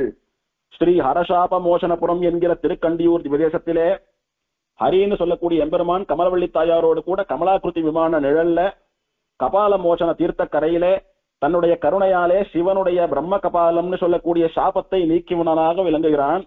அவன் இருப்பதாலே இந்த ஊருக்கு கண்டியூர்னு பெயர். அவனை சேவித்துக் கொள்ளுங்கள் என்பதாக இந்த ஸ்லோகத்தினுடைய தாற்பயம். புண்யே ஸ்ரீஹர சாப மோசன புரே யத்ர ஆவிராசீத் ஹரிஹி தத்ர ஸ்ரீ கமலா ததைவ கமலம் தத்வ்யோமயானம் மகத் தீர்த்தம் தத்ர கபால மோசனம் இதி க்யாதம் ஸ்வஹஸ்தாத் சிவः த்யக்த்வா பிரம்ம கபாலம் அச்சுத கிருபாம் காங்க்ஷன் ஸ்திதः கண்டனே.